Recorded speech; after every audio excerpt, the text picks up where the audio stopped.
Good morning, everybody. Yeah, good morning. A little bit late, but we're ready to go. Now, today we've got an unusual situation where what we've got are a round table. Now, because of the logistics of doing a round table between Perth, Bosnia, and here, we did it at a time when the timings were right, didn't we, Evan? We had to, otherwise poor Dr. Samir would have been up at 1 a.m, which is what it is now. Or even scarier thought was if we did it at a time that suited him, poor me would be up at 1 a.m. Yeah. And we couldn't do that. So we've done that in a different way, and it'll be coming up in a sec. And the structure for today is we'll do a little talk now, then we'll put the round table up, then we'll do a session with Leah and ourselves. And when we finish that, we've got a guest who's going to do a session that relates to what's happening at Bosnia next year during the summer solstice. But in the meantime, there's one thing I wanted to talk about that doesn't directly relate to the topics today, does it, Evan? But it sort of does in another way. And that relates to something that a lot of people are watching this today. And I noticed someone just came in from Cairns and someone from Georgia, USA. It relates to something you can't get to in person, but you can get to in video. All right, let me advance the slides. Okay, all right, thank you. Evan's going to put a slide up. Oh yeah, we've just updated our website, so go check it out. Have we? Oh, that's right. Yeah, I've heard about well, that. Leah has actually. It's been yeah. Okay, yeah. So, what we wanted to talk about? No, not that. Oh, thank you. Good. Okay. Well, I just done an article. Could you go back one, please, Evan? We've just done an article on a place that's called the Mystery Craters near Bundaberg. And what it is, it's 36 holes inside about half an acre. And the experts have called it a meteor strike level area. And there's no meteor strikes in the world that have 36 holes altogether. It's like the meteor was coming through the atmosphere and blew in, not up. Because when things blow up, when they're falling through the air, they spread. I'm sure you've seen that. But what's supposed to have happened here is the 36 bits of rock stayed together and all hit in the one spot. And then, of course, they've done geological surveys here and they can find no iron and no meteorites there. Wow. But it's a meteorite. They call it the Mystery Craters, Evan. What was it, a phantom meteor strike? Well, I can tell you there was another story. When the farmer first found it in the 1970s, when he dug out the first hole, they got a geologist there and they looked at it and said, oh, yeah, sinkhole.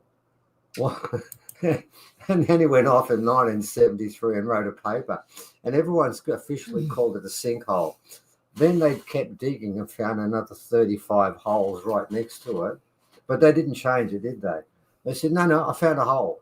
And then when you look at the holes, sinkholes are like gelatinous masses that fall away because there's water there. The sides of these are made of rock, and the base is made of rock. And you can see that one there with some silt in there. It's all rock. And that's how silk holes are formed.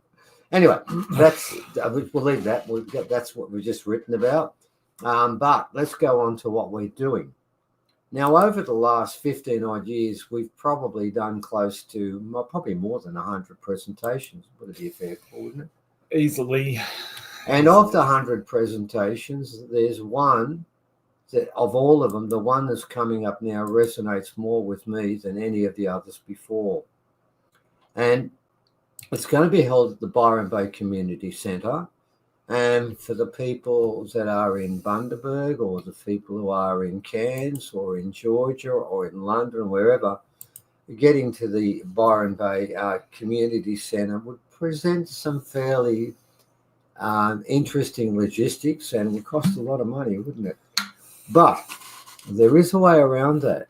Now, if you're in America, I think this costs about $70, doesn't it, the whole thing? It's around that. And so you can watch online, you can watch the whole thing online for about $70. Now, you might think to yourself, oh, why do I want to watch another one of those conferences where they just drag in all these different people and they talk about different stuff?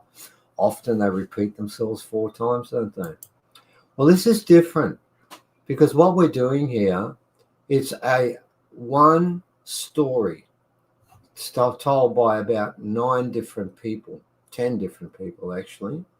And the story is based around an event that took place and we've spoken about often in 2020 at Uluru, when somewhere between 15 to 20 million people around the planet were meditating on Uluru. At the same time, some elders were carrying out a sacred ceremony that was supposed to sing up what they called, the elders referred to as a magic box.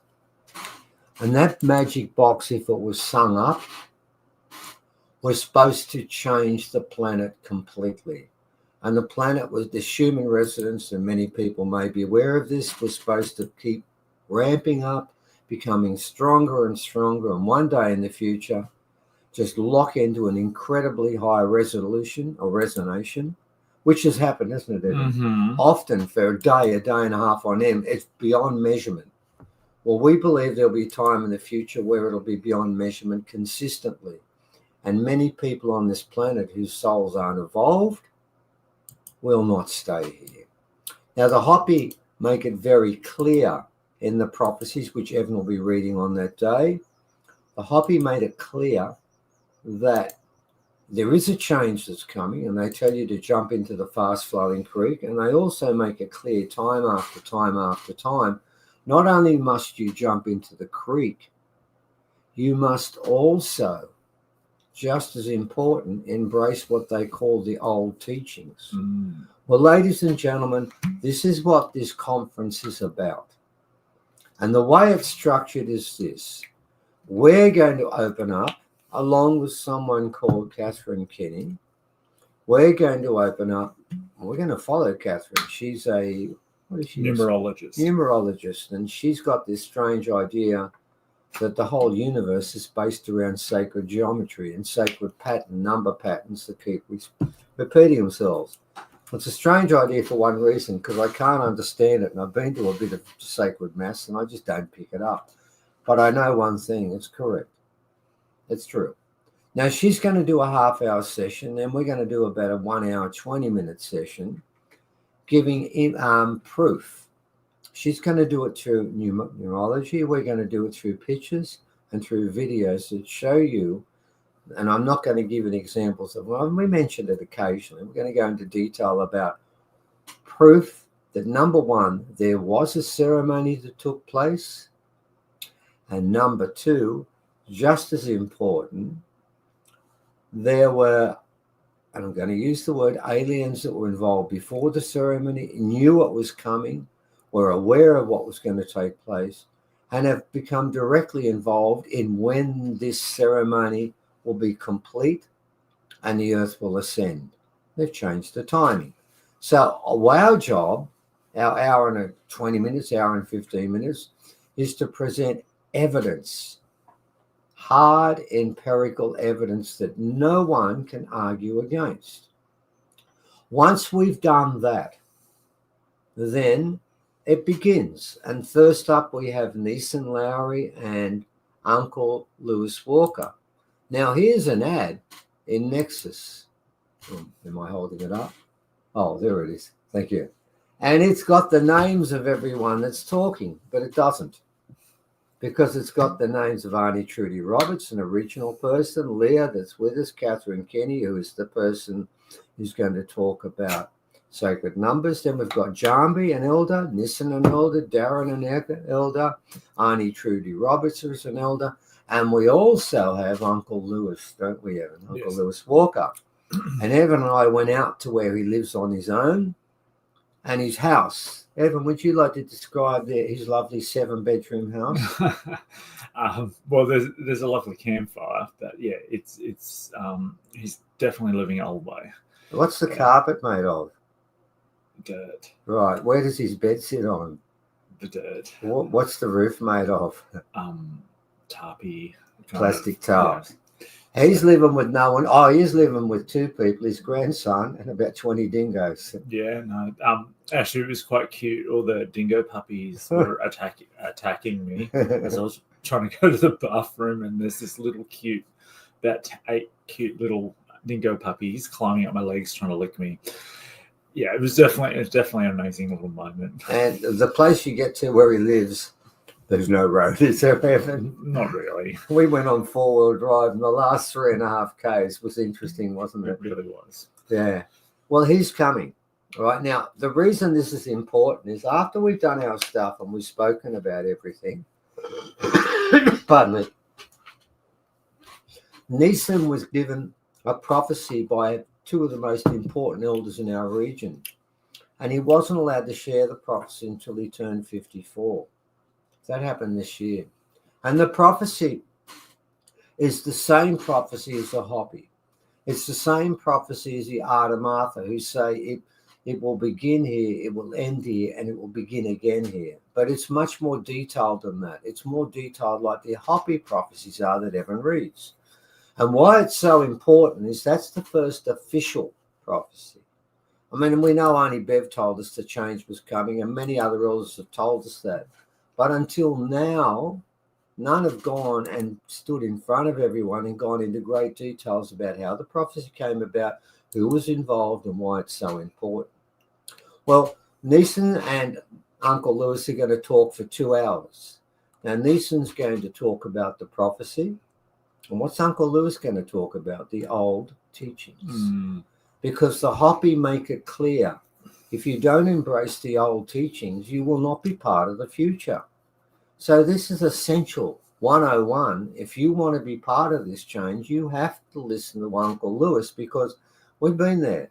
And he's, by the way, we're not asking everyone to actually go out in the bush or lay down on the ground and live there with the dingoes and just basically, we're not saying that for 1 second. But the ethos, the culture, the law that Uncle Lewis lives, and the real history that he maintains and is a custodian of, those things we do need to know. So what happens is we start with that. Then we have lunch, and then after lunch, and by the way, we have breaks, and they're fairly large breaks because you're going to be listening to a lot of important information, and you need time to sort of take it in and absorb it, and then come back for more. So we're doing this exactly like you would if you were at school. And being a school teacher, I couldn't help myself. So we have a big break for lunch. Then we have morning tea and afternoon tea, don't we? Yeah. Also on that first day, we've got Jambi and Darren as well, I think. That's what you got there. No, Jambi. I haven't got to that. Oh, you're ahead of me, Evan. You've done it again. I haven't. We're just talking about lunch. Yeah, but after lunch, I was going to get the Jambi in there. Now, what we've got now is, okay, we've set the scene. This is how we've done this. Now, what comes next is we've got to look at 3 people involved in this. Under the theme of Wirrachim, which is what Kana, my elder, basically made as our banner that we work along, it's blackfella, whitefella dreaming. Well, we've got blackfellas, and we need men and women, and we need whitefellas in this. So that's what we've done. First up, we have the blackfellas. Now, Evan jumped in early and told me about Jambi and Darren. Like about 5 seconds. Well, yeah, you did. But anyway, what's happened is this. We'll forgive you for that. Jambi comes on first, and his heading is men's business. Now, men's business for some men is being a buffhead, getting drunk, playing football, and basically not sharing your feelings and being like a typical Australian male. Well, Jambi wants to talk about the different form of being a man, the old way. And then after he's done that for a while, then Darren's going to come on and talk about one man, Kana. And he's going to give an example. And I'm going to say to you, I want you to listen to this story about Kana, the stories that Darren shares with you. And then think of the leaders we have today and ask yourself which would be a better choice. That's what this is about. We're trying to give you information that tells you this is what the old teachings are. Now, when the Hopi and with the original people, they had elders. They had elders for dance, had elders for painting, they had elders for hunting, and they had elders for living, and elders of law. And they had clever fellas. Vulcano was all those things, wasn't he, Evan? Yes. Every one of them. So we're going to find out about that. Now, once we've done that, we've done Wiradjuri and we've covered the men. We've still got two groups left, haven't we, Evan? Mm-hmm. So in the next morning, we open with Binna. Now, Binna Powell is a white fella, but he's the one who's arranging and chasing up all these people. And Binna has spent 20, 30 years living with blackfellas in all different sorts of situations. Quite recently, he was up in Armandland somewhere, wasn't he, Evan? Mm-hmm. Organising a conference for Aboriginal people. He was organising it. And I want him to talk about being a white fella that has embraced the old way teachings. See how that fits into what the Hoppy said? So we do that next. Then after that, then we come on with the women. Aunty Trudy comes on. Leah comes in. Leah will be talking about Mesref, the off-world mob. And we're going to talk about that before, because we're going to show you skulls of aliens in our presentation that the experts have agreed are not Homo sapien, they're not hominid, they're far more intelligent than us, and they look nothing like anything that's ever walked on this planet. And we're going to show you that. And then we're going to show you objects that we've had analysed that have got components in there that do not come from this planet. They're not on the periodic table. And we'll show you components that were found basically in Australia, most of them, that have elements within them. They're tens of thousands of years old, and they've got elements within them we've only discovered 10, 15, 20, 30, and 40, and 100 years ago. So we're going to give proof about all that. Now, getting back to the women, because we've got to do the women's story after Binna, we start with Aunty Trudy. And do we know exactly what Aunty Trudy's going to talk about him?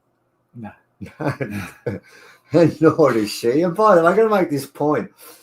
The guy that's arranging this with us, Wayne, wanted me to get strict sort of setups of what each person was talking about. And I've been trying to explain to him. I said, mate, when Uncle Lewis gets up, when Neeson gets up, when Trudy gets up, most of these guys don't have a script. It just comes. They'll talk about the topic when they get there, but trying to tie them down to, mind you, one person in our group, Catherine Kenny, gave a very good structure. Oh, yeah. Fantastic structure. Thank you, Catherine. Very good structure. She's a white woman, because we're doing Wiradjuri. There are more black fellas there than white people, right? That's given. But we got to have some white people there, and we want to do the story from both sides. So she did a wonderful white fella approach, didn't she? Right? Now, from us, you get a little bit, but not much more than the others, to be honest. For the rest of us, not going to happen. That's the way it's going to work. So where are we up to next? We've got these people talking together, all women, right? And that goes on until we've done the women's business. And it's nearly finished, isn't it? Because we've done men, we've done the prophecy first, then we did the men, then we did the black men, the white men, then the women. And then we finish with something completely different. We finish, yes, Binna does mean ears, Christopher, and he knows that. He changed his name to that. That's Uncle Don. Oh, sorry, is it? Oh, it's Uncle, yeah, it is Uncle Don, yeah. Yeah, no, it does mean that, yeah. And that's why he's so good at this. And this is what you're going to learn. When you're with blackfellas, do a lot of listening and do a little bit of talking, but only say something that's worthwhile. One of my favourite moments when we're at the glyphs with Trevor Wee, we were doing a bit of a meditation and then got woken up by Shazza and Dazza trying to find the glyphs, literally. And then someone phoned him because you actually have pretty good reception up there, and he's gone, I'm with some white fella, black fella, white fella, black fella, white fellas. Because that was us. Oh, right. Yeah, we're white fellas that are black fellas that are white fellas. Yeah. And I thought that was kind of cute. Yeah. Yeah. Well, anyway, so amongst the black and white fellas, we've got plenty of both here. Yeah. We're going to finish with two people, and it's sort of deliberately done. We've had the men and the women, and the last session we do is both men and women. Oh, no, second last session, isn't it? Yeah. It's Peter and Donna.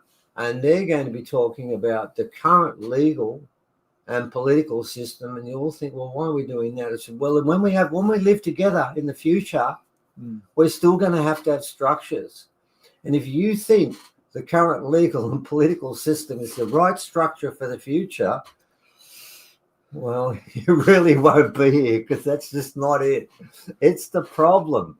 If we don't approach that, we haven't done a complete story. And that's what this was meant to be, a sequential story that all ran together, as opposed to what you normally get with these things, where people just grab different people who talk about different stuff and put them all in and see how it goes. No, if I put one of those speakers out of order and put him in somewhere else, that would break the flow, wouldn't it? Yeah. It wouldn't run in an order. So what happens is we have and Peter, he'll be talking about common law, which is a different type of law where everyone's equal, and what we have today. And they've got structures about how this could be set up. And I feel like that's an important part of this. And then after that, we finished Donna and Peter. Now, Catherine all of us have 1 hour sessions, right? Well, we've got a little bit more than that, but it's around about that. Everyone's got 1 hour sessions. And we broke Catherine into two. One at the very start to introduce the same prophecies we're talking about, then one at the very finish for half an hour. And in the change that's coming, it becomes matrilineal again, and the women have more, and they will be talking more. In fact, they've got to talk more. We've had a lot of men talking for a long period of time. Doesn't work well. So under that sort of structure, it seemed right that we should open with a women's voice and close with a woman's voice, and that's Catherine. And she'll be talking for half an hour on sacred geometry, mass, and all those sorts of things before, but closing up what she started. So she introduces it at the start and concludes at the finish.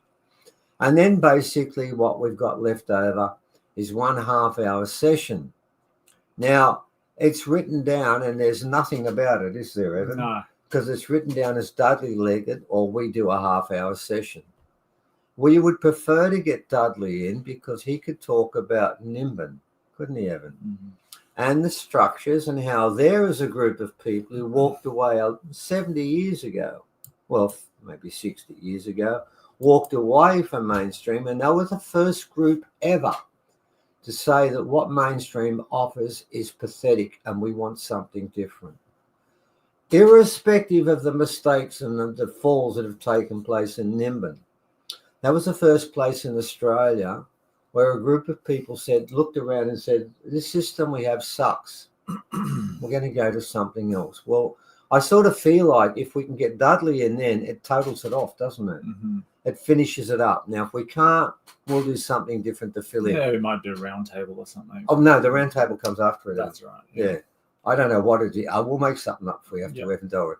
It'll be like that. It'll be like when Uncle Lewis gets up. He won't have a script either. He'll just come. He'll just walk through old fella stuff. And we finish up with a round table.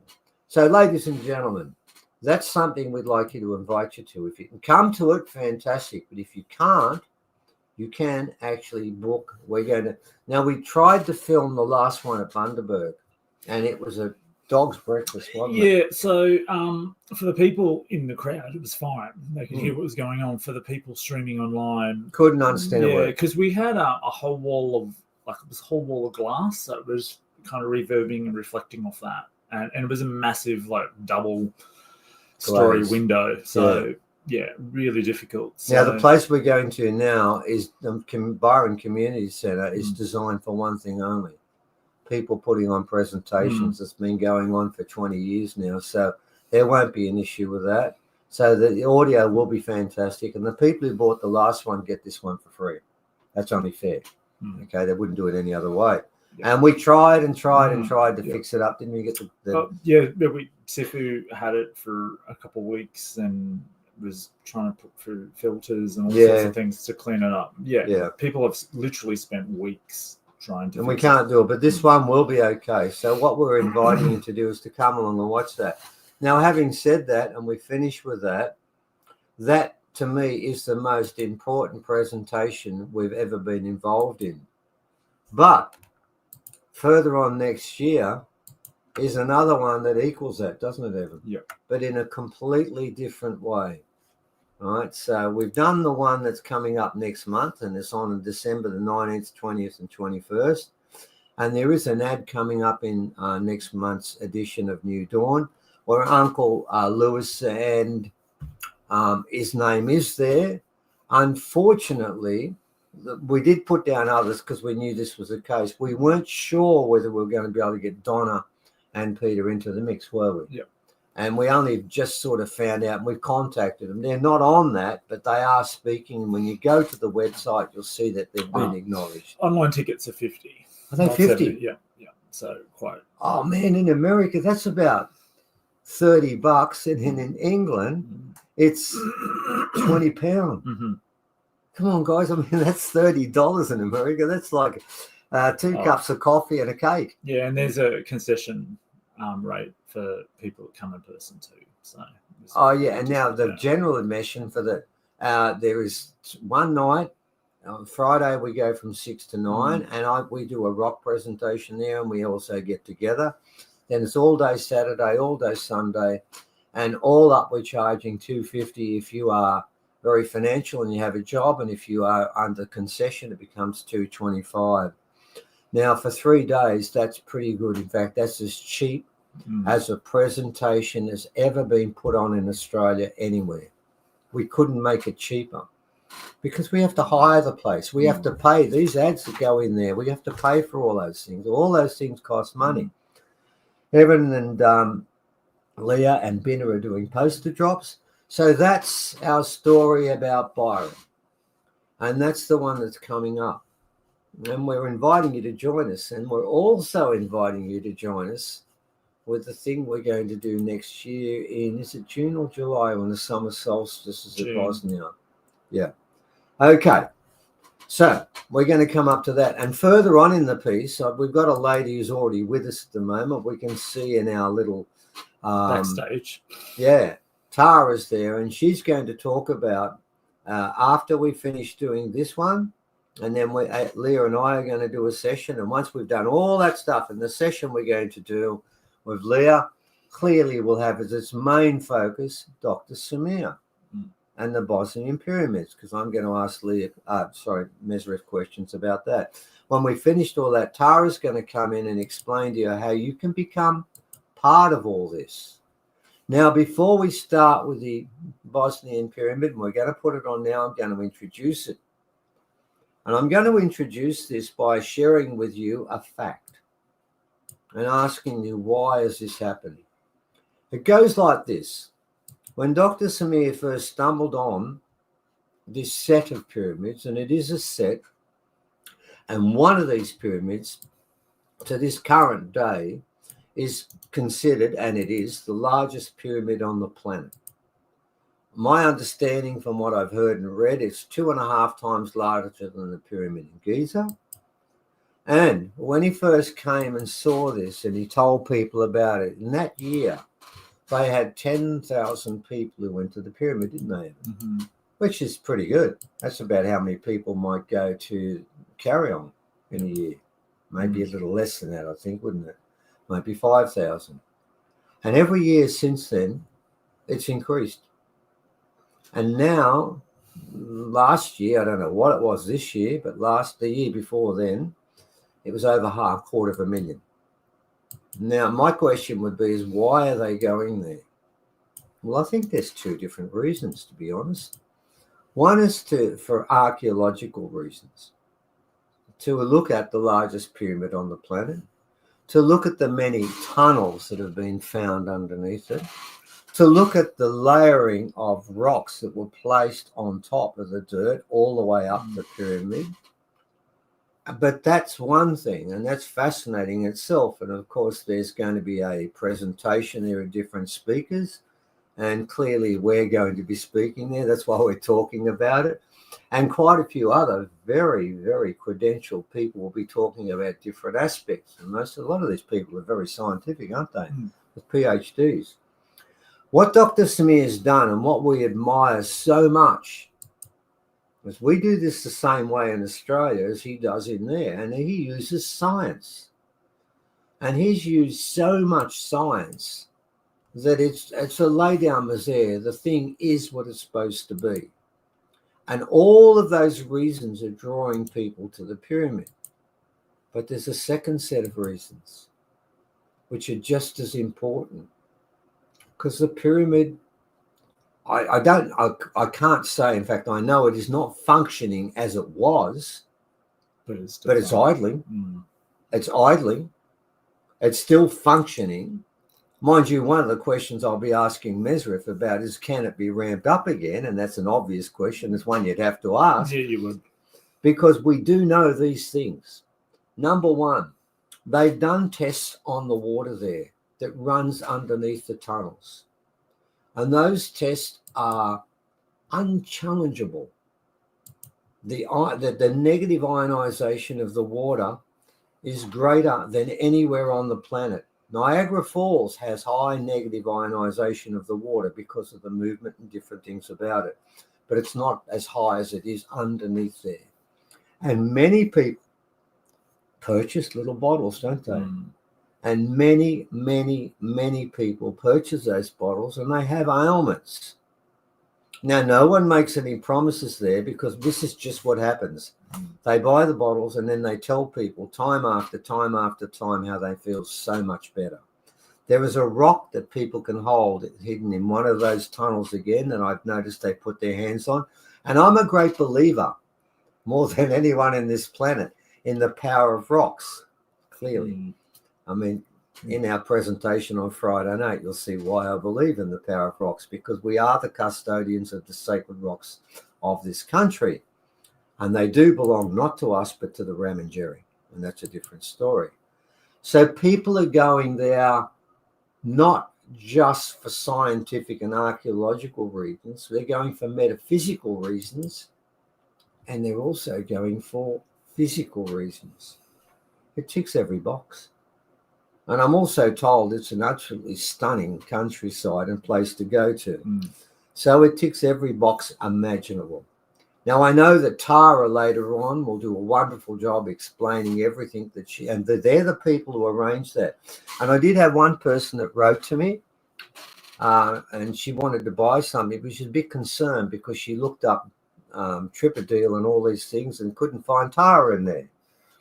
And I explained to him, man, these aren't working for this mob. They just do this for Dr. Samir.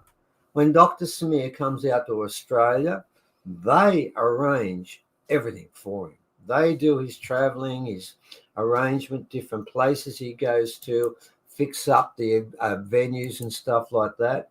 And when Dr. Samir is speaking in Bosnia, they take a group of Australians to there and they get to go to special places that maybe all the other people that go along won't get to see. And they've been there year after year and will give you inside information that you won't get yourself on your own. And you'll be with the locals and they'll take you to places that you probably wouldn't get to see on Tripadil and the other places. So they will talk about that at the end. And I would suggest to people, because I know people come and go on this thing, don't they? And we get basically around about 100 people now and thousands come in over the next week to watch it when it suits.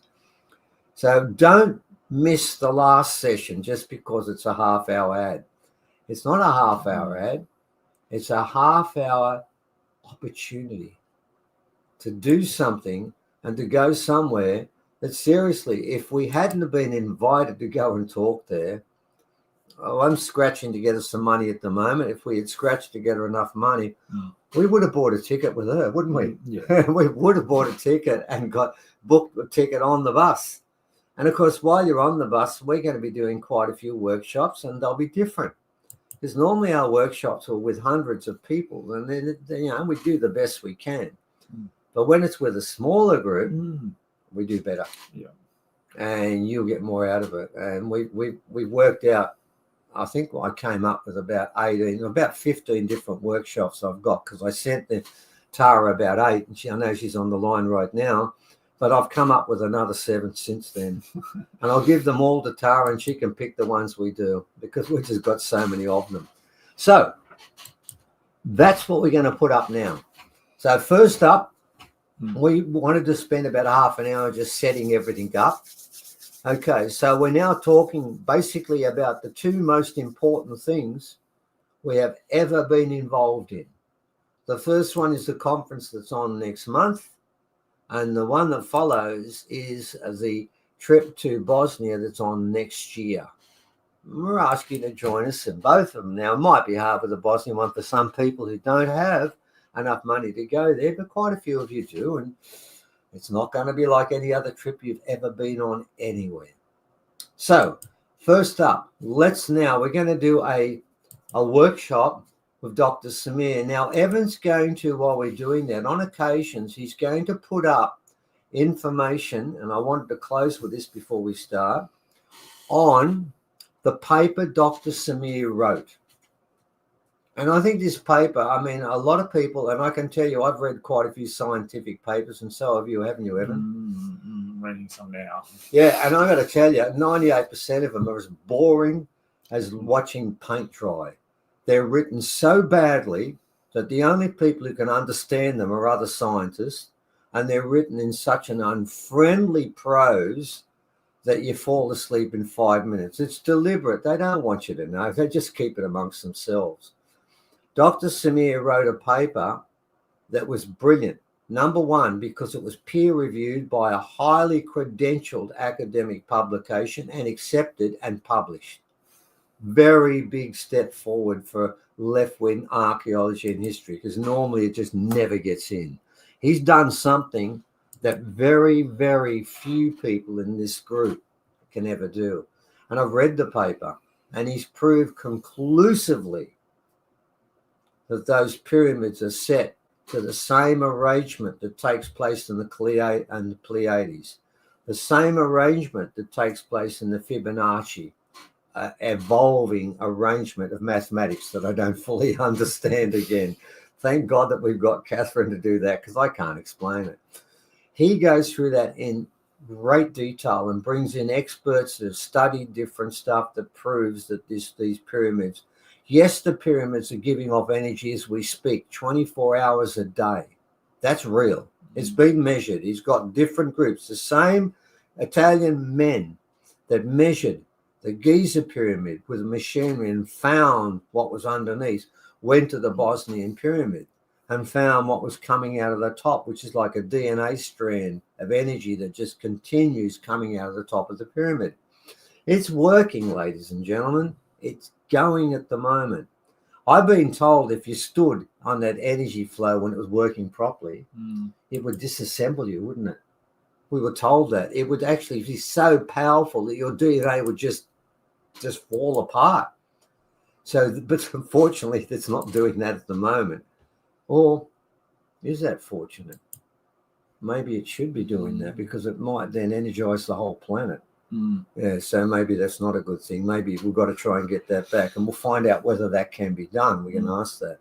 So now that's what made our get together. Now what will happen in the start is Dr. Samir will talk about the paper and give you a rundown of it, and I'd strongly recommend people read it.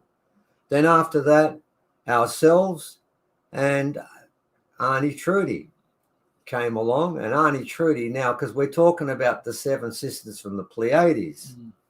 Now, that's a women's original story. And for us in Australia, for original people, that's the most important dreaming story in the country, bar none. It is the only dreaming story in Australia. And I mentioned that on the thing, on the actual presentation, where every tribe knows the story of the seven sisters. The seven sisters is the beginning of literally everything in this country. It's the beginning of magic, culture, law, everything. The story Trudy's going to tell you was before that, we're just walking around in the dark and in the light saying, "G'day, what's going on?" And we just keep doing it. There was no structure, nothing. They put everything together. We believe they came to Australia first. And they started us off on this platform.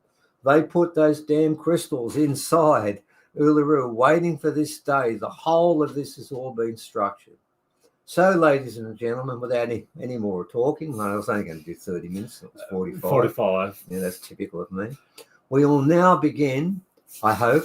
Evan's going to press a button. Mm-hmm. We'll have a rest for a while. And we'll now begin with our, about 1 hour, is it? I think it's just on 1 hour. Yeah, right. Yep. Okay. It was there was no planning with this. I know once or twice I thought we'll finish, then we kept going. There was no planning whatsoever. We didn't structure it. We're going to get together and we'll start talking without a script. Very much like what's going to happen next month. Yeah. All right, Evan, can you put it up? All right.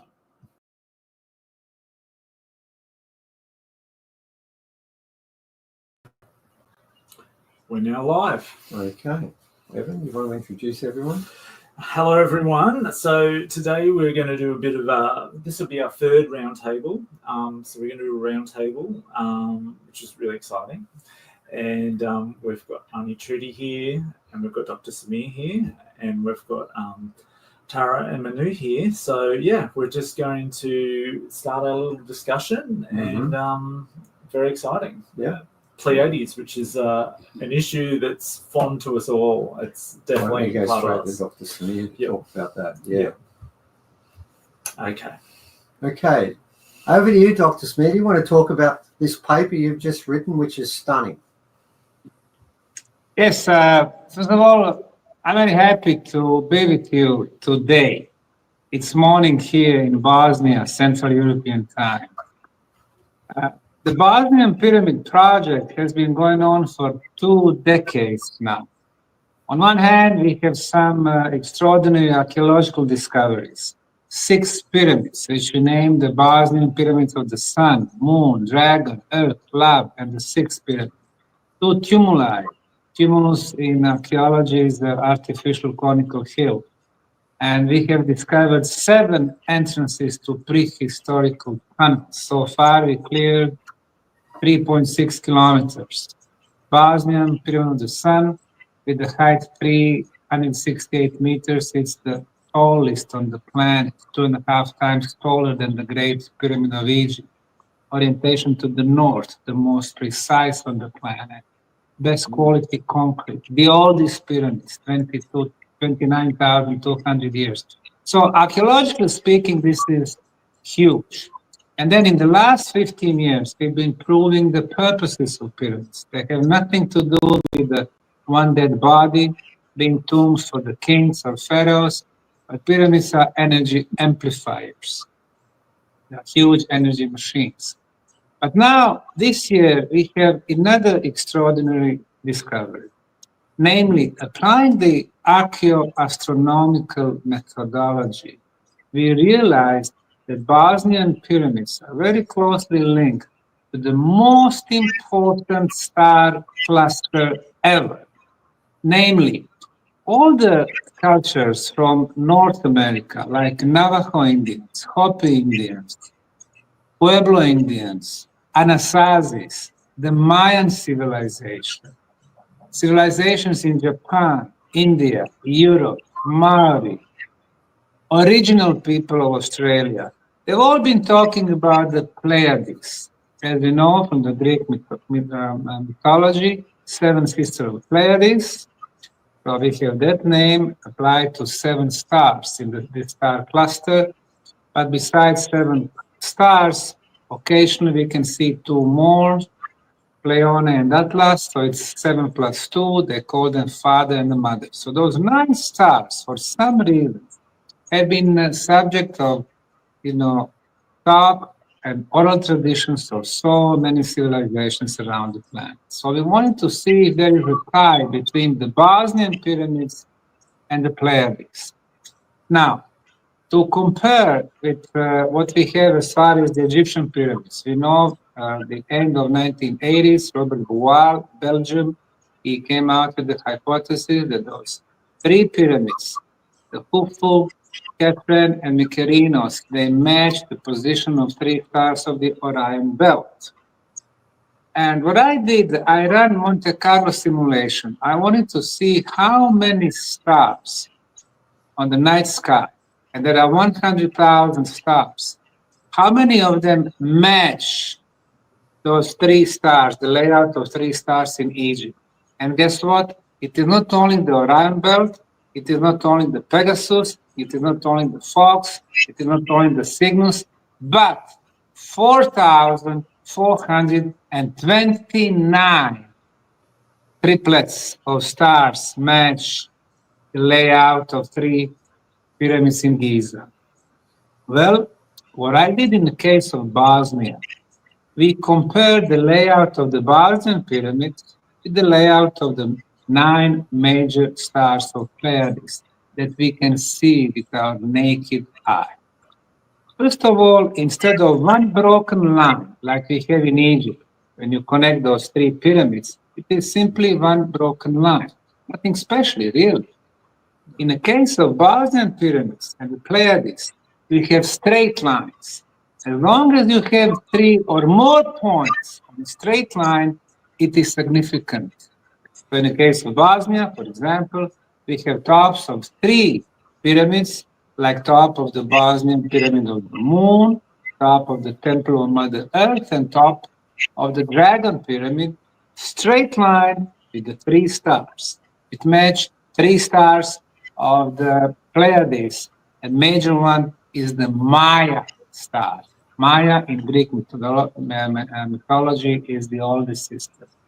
And then we have another straight line in Bosnia, top of Temple of Mother Earth, top of the Love Pyramid, top of the Sun Pyramid, entrance to the tunnels. So we have 2 straight lines. But then, I was thinking, straight lines, you look at the night sky, actually you have many, many straight lines with the 3 or more stars. So for me, it was not so significant. And then I went a step further. Triangles. We have many triangles, but one in particular is important, and that would be an equilateral triangle. In the case of Bosnia, we have an equilateral triangle formed by tops of 3 pyramids, Pyramid of the Sun, Moon, and Dragon.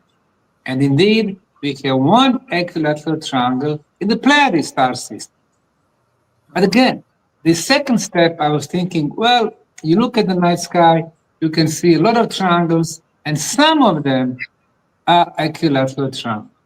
I was thinking if there is something even more significant, more mathematical, more scientific, and indeed, that would be the logarithmic scale, which is known under the name golden section spiral or Fibonacci spiral. As we know, the Fibonacci spiral, which you get based on golden section numbers. So what you have, golden section numbers, you get when you add 2 previous numbers. 1 and 2 equals 3. 2 and 3 equals 5. 3 and 5 equals 8. 5 and 8 equals 13, and so on. So when you connect the corners, this is how you make this spiral. And this spiral can be seen in the nature everywhere. From seashells to our DNA, to flowers, all the way to the spiral galaxies. It seems that the Fibonacci spiral is the cosmic formula how to create life, how to move the energy. And the ancients were smart. They were always, looking at the sky, looking at the natural processes, and they were repeating it when they were laying out their structures. And guess what? From last year, we have discovered 3 Fibonacci spirals in the case of Bosnian pyramids. For example, if you start with the spiral, with the beginning of the spiral at the top of the Bosnian Pyramid of the Love, on a spiral, we have top of the Pyramid of the Sun, which intersects with the spiral, top of Temple of Mother Earth, top of Dragon Pyramid, and top of the tumulus in the village of Ratnica. So we have 5 structures on this spiral. The second spiral starts from the mouth of 2 rivers. Namely, in the Bosnian Valley of the Pyramids, we have 2 major rivers. We call them River Fojnica and River Boskna. Now, River Fojnica, when you look at the map, you can see that it runs west-east. And all of a sudden, as soon as the builders constructed the Pyramid of Dragon and Temple of Mother Earth, it became an obstacle for the river flow, and they moved the river flow for more than 9 degrees, sending it to the valley of the pyramid. So now this river flows in direction south-north, meaning that mouth of two rivers, the estuary, is artificially made point in space. And water is, of course, important. Water is life. Water moves, it's kinetic energy. Water moves, it releases the beneficial negative ions. So we start another spiral from the mouth of two rivers, and then we have the top of the Bosnian Pyramid of the Moon and two corners of Temple of Mother Earth. So 4 points on one spiral, and finally we start another spiral from the mouth of two rivers. We have top of the Bosnian Pyramid of the Sun, entrance to the tunnels, cumulus in Vratnica. So we have established that we have at least 3 Fibonacci spirals in the case of the Bosnian pyramids. And then I was looking at the, Pleiades star system, looking at it, and I was thinking, okay, can we make a Fibonacci spiral there? I was trying different things until I used the star Maya as the beginning of the Fibonacci spiral. And indeed, 5 stars of the Pleiades star systems were intersecting, were sitting exactly on these Fibonacci spirals. And when I took the map of the Bosnian Valley of the Pyramids, and now we have the map over the Pleiades star cluster, beginning of the Fibonacci spirals is at the mouth of two rivers and the star Maya, and we have 3 common points. One, finishing at the tumulus in our village of Vratnica, or Pleione star in the Pleiades star system. So total of 3 Fibonacci spirals from the star system of Pleiades match 3 Fibonacci spirals from the Bosnian Valley of the Pyramids. So what I did, I applied again Monte Carlo simulation. It ran more than 10,000 different alterations using more than 1 million stars. And I was asking the same question like in the case of Egyptian pyramids. How many potential matches between tops of the Bosnian pyramids and significant points like the mouth of two rivers and the top of the tumulus in Vratnica? How many matches like the one with the Pleiades star system? The answer was there is only one match. Bosnian pyramids match only the layout of the Pleiades star systems. There is no other match out of 1 million stars that we have in our astronomical system. So this is such a huge archaeoastronomical discovery. I would say that's probably the biggest discovery in the area of astronomy and archaeology, because this one is 100% proven. And now we are not talking one broken line, like in the case of Egyptian pyramids. We're not talking even about the equilateral triangle. We are talking about something as scientific as Fibonacci spiral, and we are so excited about this. So I sent the scientific articles to International Scientific Journal, and after they peer reviewed, it was double-blind peer review. They published it last month, meaning now it's been scientifically been proven that we have such a huge discovery.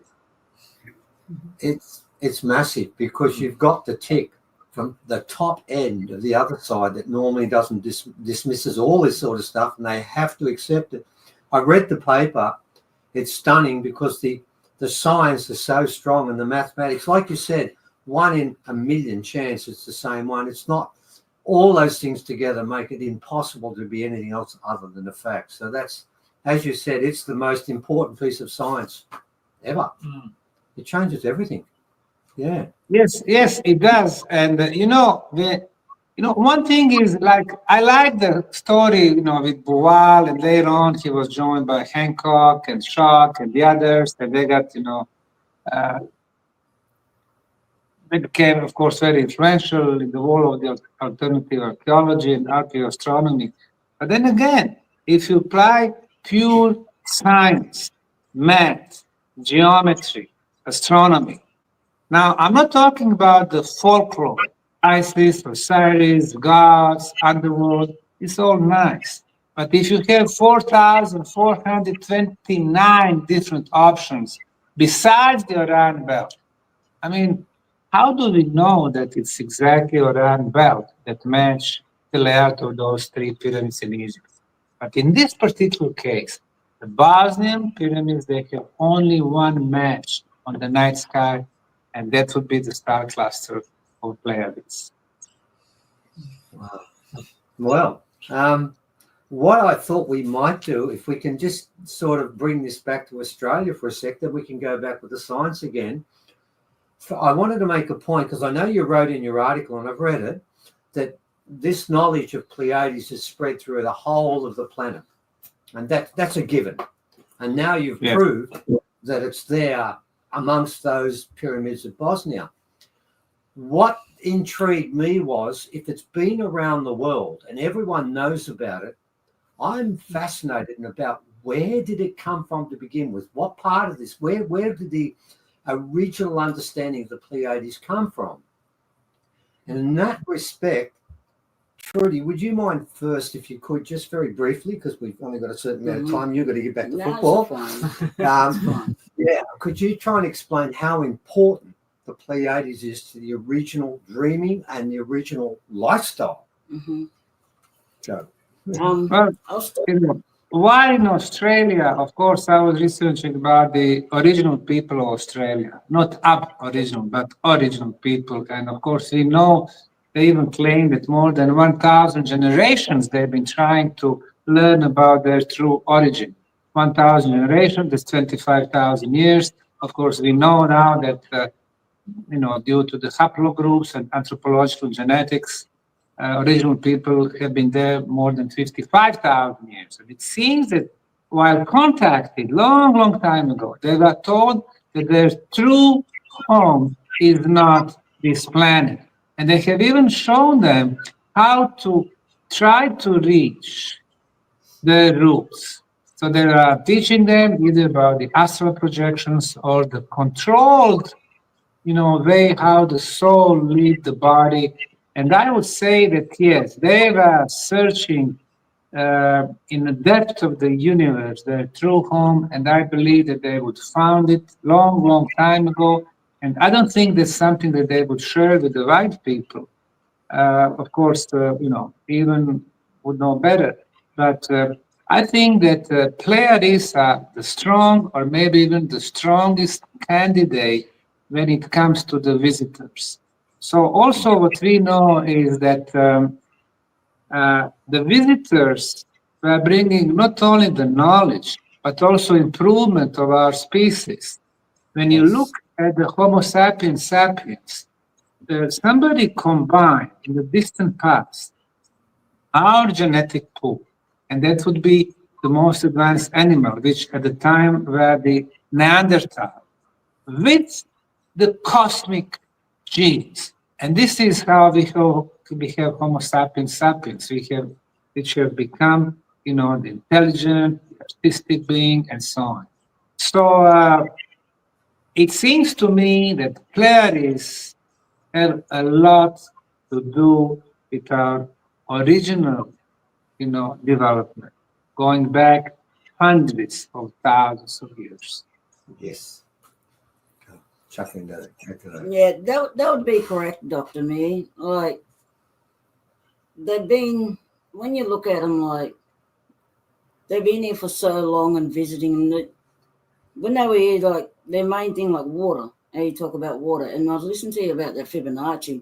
And interesting, you are correct about the discovery of that, because where they walked the earth here too and done sacred water ceremony, at the Tweed River, we have exactly that same pattern that flows in the water that connects the Tweed River to actual Mount Warning, which is another major place that connects my family and camp to Buumabil. Buumabil was a warrior that was hunting at the time when they came here to do sacred water ceremony at Evans Head, not far from where we are. And Evans Head is in our language called the grandmother country, Gumingara. And that even goes right back, when the three brothers visited here from the Orion constellation. The Orion's belt, that's our three brothers in the canoe, traveling across the cosmos. And they're lining up two of the star and constellations, exactly line the spots on our country where they landed, the three brothers. But when they landed, Evans Head is great-grandmother's country, and the Seven Sisters have been visiting there since day one with the first human beings. There was, 3 migrations from the Pleiadian system here to Earth. And we had, 3 major ice ages. They're also linked to them as well. And they actually are responsible. In our language, they're the winter stars. We call them Waring. Waring in our language means winter. And Waringan means the winter stars. And Waringangan means the Seven Sisters of the winter stars. So, this language ties in. Our language reflects everything from creation. It mirrors. Our language isn't just a way of communication. It holds a lot of sacred knowledge and stuff within our language that connects us to parts of history that's tied in our Dreamtime stories, which mark all these events and that when they visited. Not only then, we have stories when they visited, they brought our binging food. They didn't only bring fresh water to the earth. They took care of us. They gave us the foods and the diet that our ancient ancestors lived on. And the first early beings were all fish. Meat eating didn't come till later, which my mom was not going to like that. But it's true. They're not going to like that. Kangaroo was not a part of the diet in the beginning. It was all fish. It was all natural food from the bush because of the high vibration that they were on, 5th density vibrate, high consciousness. That was the food they had to eat. And the Seven Sisters are responsible for bringing turtle, binging, we call that. That's another part of our diet. They're responsible for bringing the jubal, the witchetty grub, juba. And interesting that when our men go through initiation and through the sacred law, and there's this married couple that comes from another place, and I know they're linked to the Seven Sisters because that's where a lot of it's linked through the rainbow serpent initiation, because things changed when the Goanna come here. From the time when the Goanna come here, things changed from what the Pleiadians set in place across the Earth's grid. Right around the world, they was doing sacred water ceremony.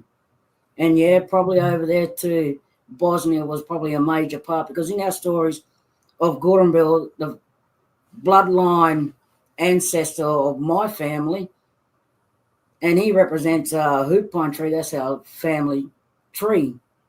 And that hoop pine tree is at Mount Warning in Tweed Heads, where it was a camp where he took the younger sister back to, of the Seven Sisters, when he nabbed one of them when they were doing sacred water ceremony.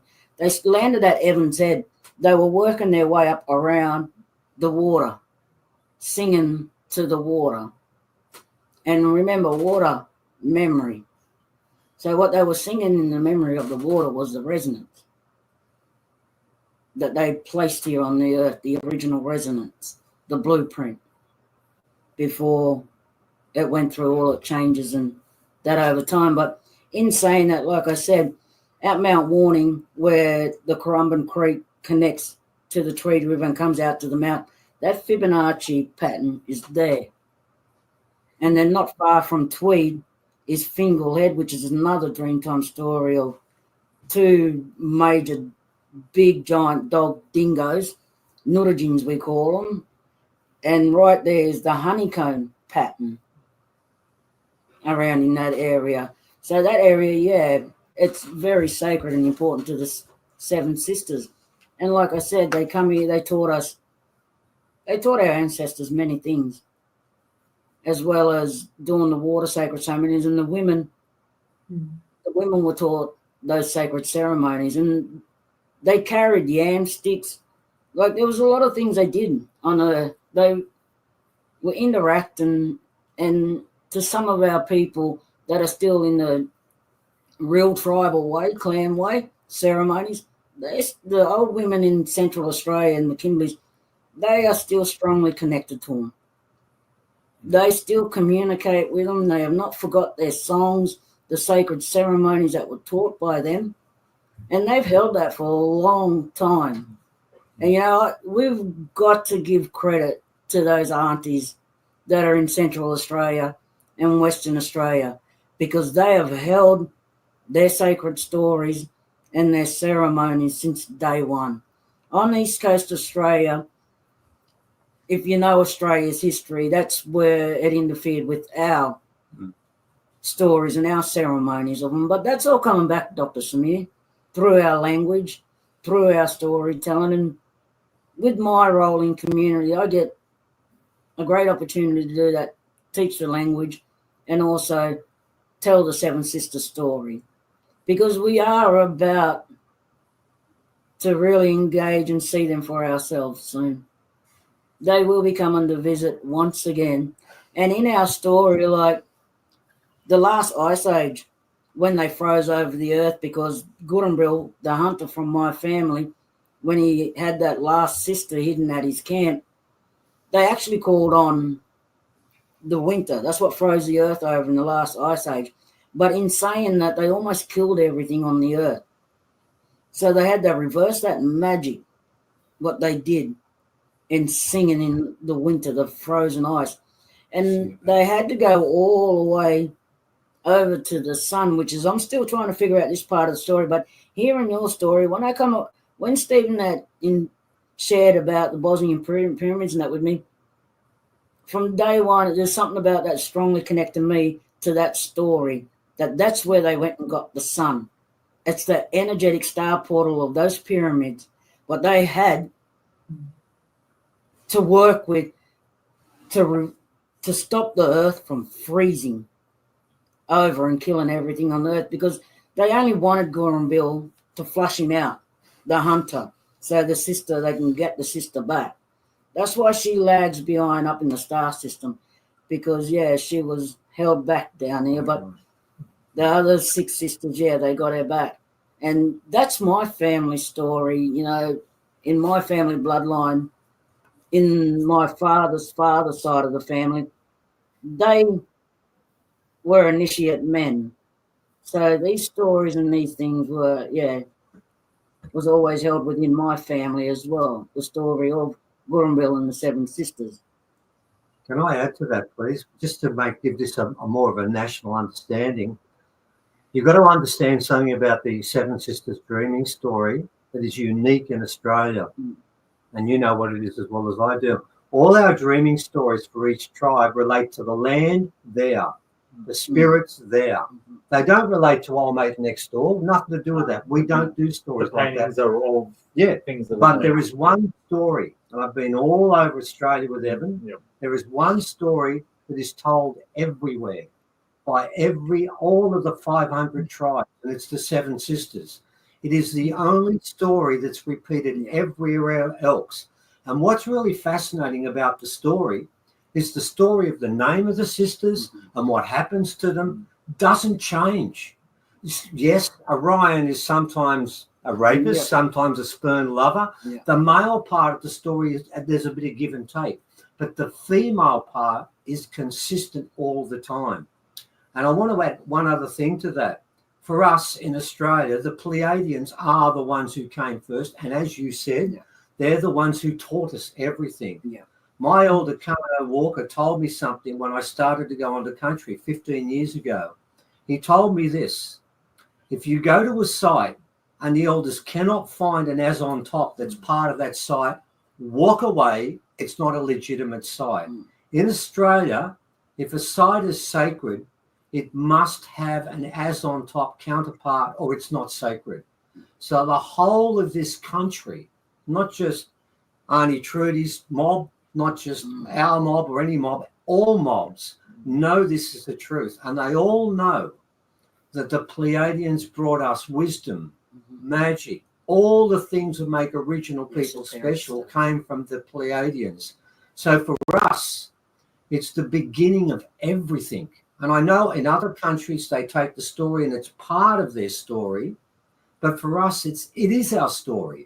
Everything comes from the Pleiadians coming here.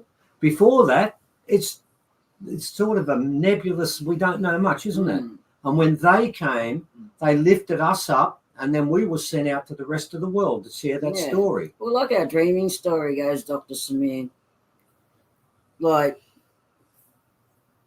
when it comes to esoterics, things are sung in order when our people use song, sing, to manipulate weather, energy, elements, song, the vibration of voice, sound, and also water, another element which is highly used with the women. So when they do their ceremonies, like water is highly used with sound, vibration, and some other certain elements that they need in whatever ceremony they're participating in doing it for. But that's the women's power. We know that in our country, water. And also the Seven Sisters, like, they are one of the biggest Dreamtime stories and songlines in our country, but so also is the Rainbow Serpent, Widjabal. She is connected to the Seven Sisters, and she's a water serpent. And then you look at your chakras. They talk about that coil of the snake down at the root chakra. That's our rainbow serpent, symbolically. When she awakes and all them chakras wake up, pineal gland, that's where we will be at that higher consciousness, that higher frequency and vibration of the Seven Sisters, what they created for us to be in the beginning. And then when our Goanna totem came along, I guess you can relate. He's a reptile, but he not all were bad. No, that's what they don't get. Not all of them were bad. The ones that come here, they actually taught a lot of our people about the bush medicine, the plants, their uses, their purposes. So there's a bit of a mix in the story. Like, it wasn't just all the Pleiadians and then the reptilian took over. There was a contract and agreement, but some went their own way. And I guess that's where we are today and where we are trying to get back to, the way we see it with our songlines. Now, songlines of the Seven Sisters are very important because we're coming back into that time. As you see, the massive change on the earth right now, water, the movement of water. That's the Seven Sisters. That's them starting to rewrite the ley lines and the energetic lines of the earth. And we see the shift in the resonance lately, the solar flares. Believe me, it's them. They're moving things, but we also have to partake in it too. In our cultural clan way, when you live out in the bush and a part of a clan, you have to contribute. There's no sitting back and nobody does it all on their own. We get up and we all do it as one. We hunt, we gather, we eat, we sing, we dance, all as one. And this is what they're bringing back, the movement of unity. Like conversations like this is allowing that to move as well and connect and bring all this stuff to light, because all this was the original way. Yeah. Like, you can go from here, Australia, and end up over in Bosnia and probably walk out of that pyramid if you knew the right songs to sing in order to travel through the astro way. Like, shape-shifting was not uncommon in our country. Shape-shifting, astro-traveling was not uncommon at all. Shape-shifting to our totems, our animals. Like, in our songlines of creation, you go back to the beginning, water, animal, plants and animals and that were before us. Then they vibrated, they evolved, they grew. Then they became, but before them, what we all forget is the ones before them, the trees. People wonder how the trees moved, because they did. They were animal plant in one first. Then they separated the plant and animal. And that's when we come into it. Okay. That's how our creation song lines go in the dreaming, right back to creation. These how far our stories go and record. And yeah, this is a lot of stuff that will be brought to light in time. The more and more of our people, when they are ready to talk, they'll start sharing too and talk. Like Dr. Samir said, like we do have a lot of hidden knowledge. We call it Juraville, sacred stuff, Jura.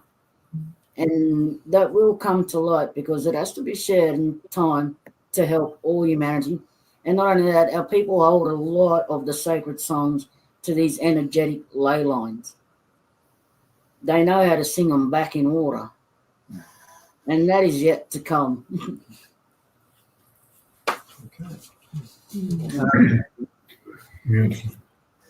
Amazing. If I might add, we have short chat the other day about there is Pyramid of Dragon also, right?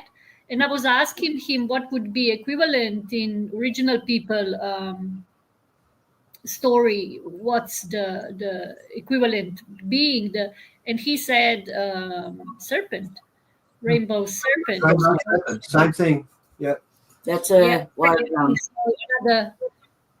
connection. And another thing, usually what original people would talk about would be song lines, but recently I came across the book from some aunties up somewhere in Northern Territory. They talk about song spirals. I bought a book. I still need to read it, but really, really interesting.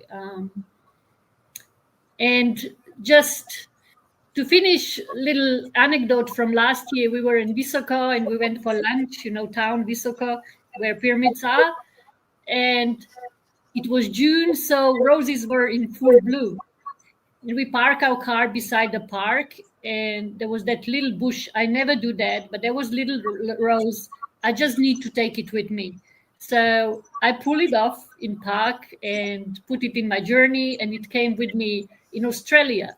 And I just keep returning to it.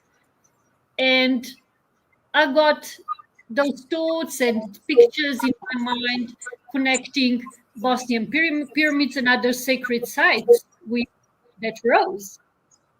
That was 1 year before I heard the story this year from Dr. Sam about Fibonacci sequences and so on.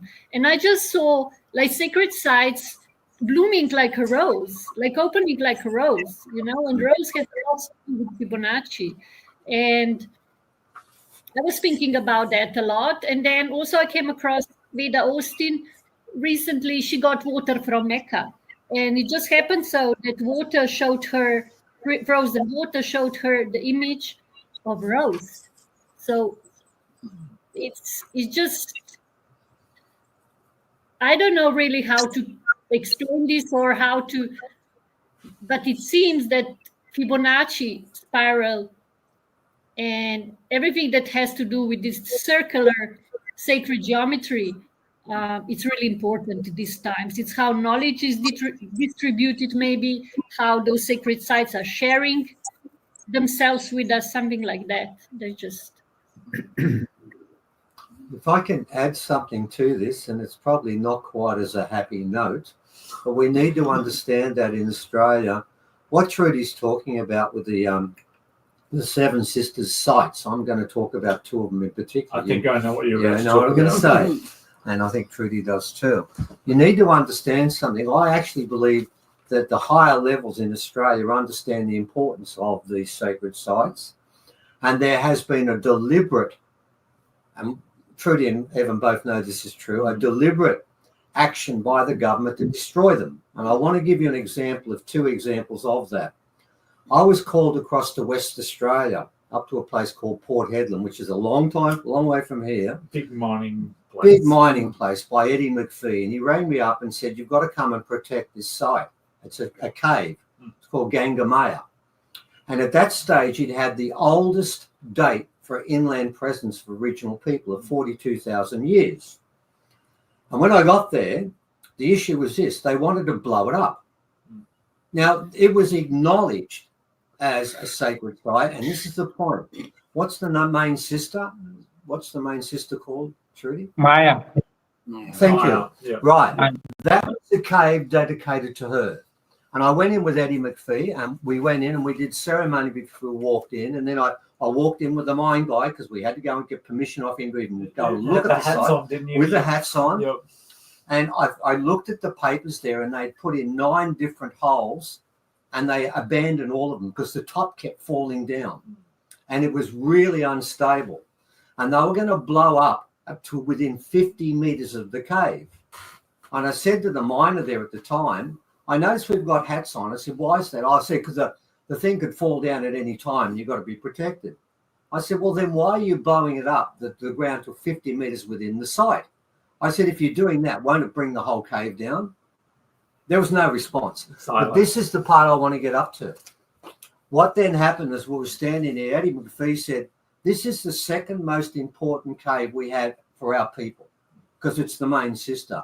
But over there," he was pointing, he said, "about 10 kilometers away is the cave of the 7 sisters." And it was called Yukon Gorge.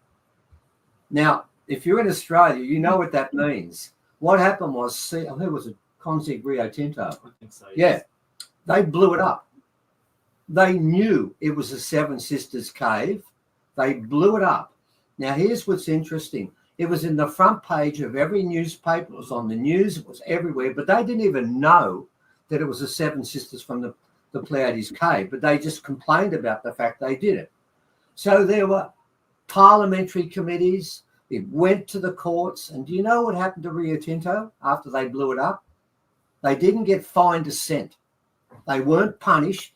And they are now back out in West Australia blowing up rock platforms with more markings, and they're saying we're only blowing up some of them. And now what that's done is because nobody was punished, Rio Tinto were not fined 1 cent for doing that because it was legal. Legal. What they did was legal. And that means in Australia, when it comes to mining, if you can destroy the 7 Sisters cave, which they deliberately did, then that means that nothing in this country, and I can tell you now, nothing in this country is protected. All of our sacred sites are being blown up, redeveloped, or putting a road through the Gympie Pyramid. This is part of Australia, and I believe that the government knows that the Pleiades is a focal point of our history and our future, and they are trying to destroy it. So we've got to factor that into this story. I mean, the pyramids are brilliant because they prove what's going on in the rest of the world has that Pleiadian complexion. But in Australia right now, we're trying to wipe out all of that collection, and it's deliberate. It continues to this day. The Standing Stone site, you heard what's happened now? They're going to put a light industrial area there. Oh, wow. They're going to put industrial area on top of the site. It was passed by the Byron Shire Council 2 days ago. So I don't want to put a damper on all this, but I've got to put a little dose of reality in here. In our country, we are losing those sacred sites on a daily basis, and it's legal.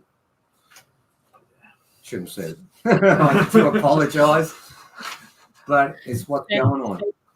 Yeah. Right. Do you have any?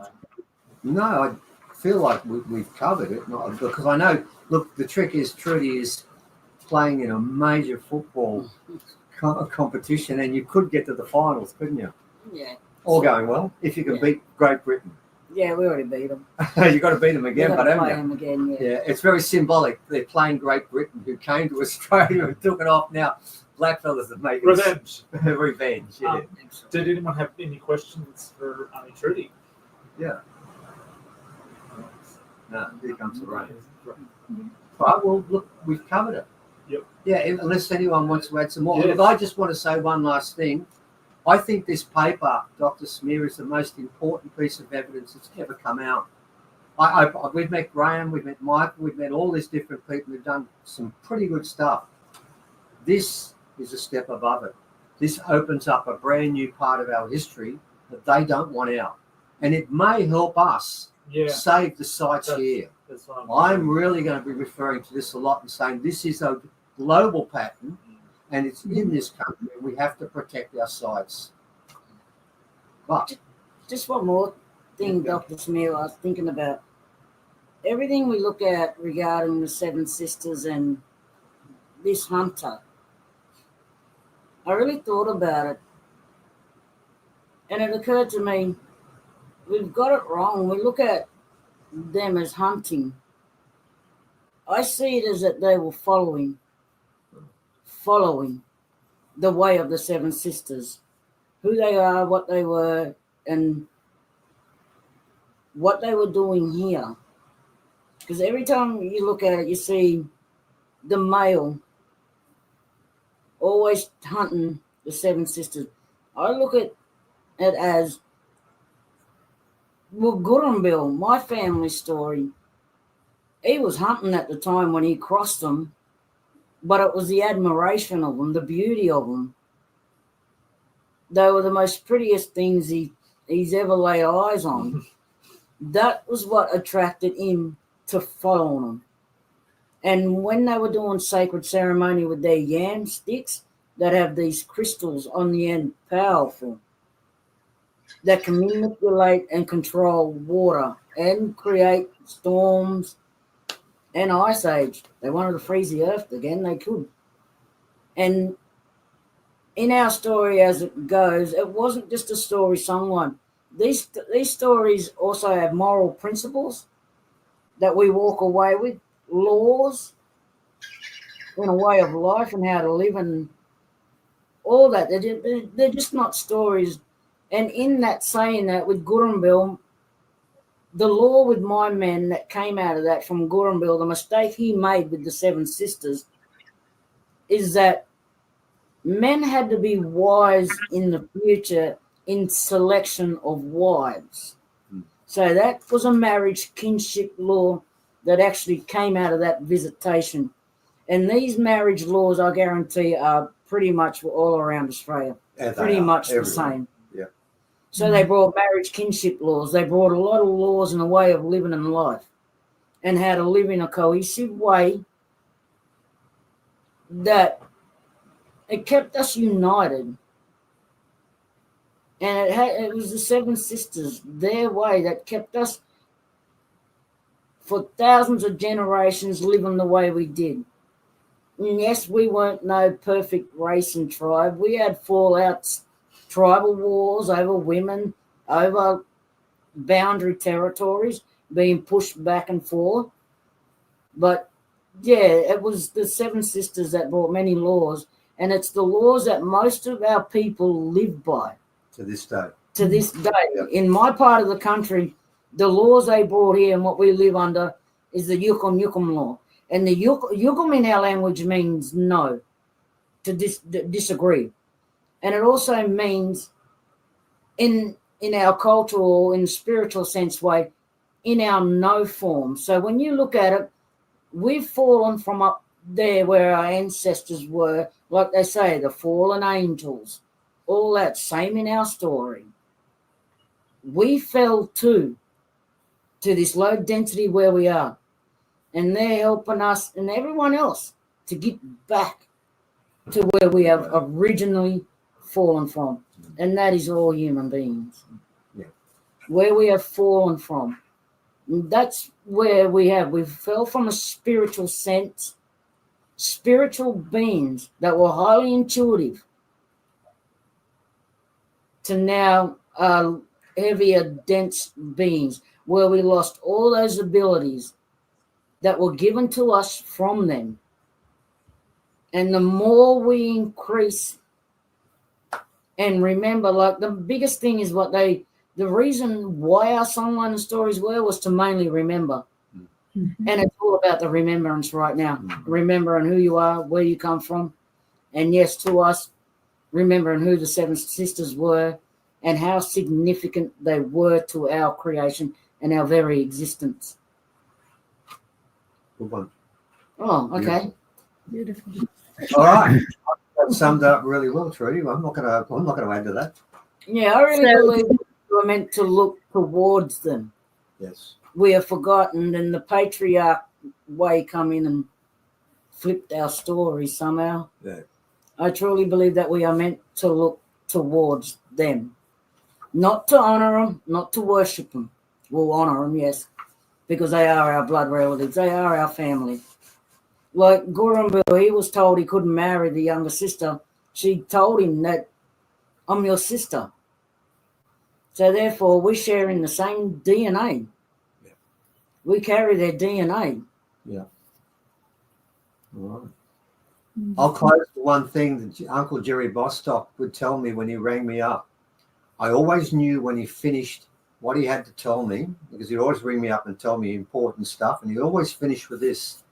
He said, my grandmother told me that my brothers, my sisters, my fathers, my cousins are the Pleiadians. We are the same race.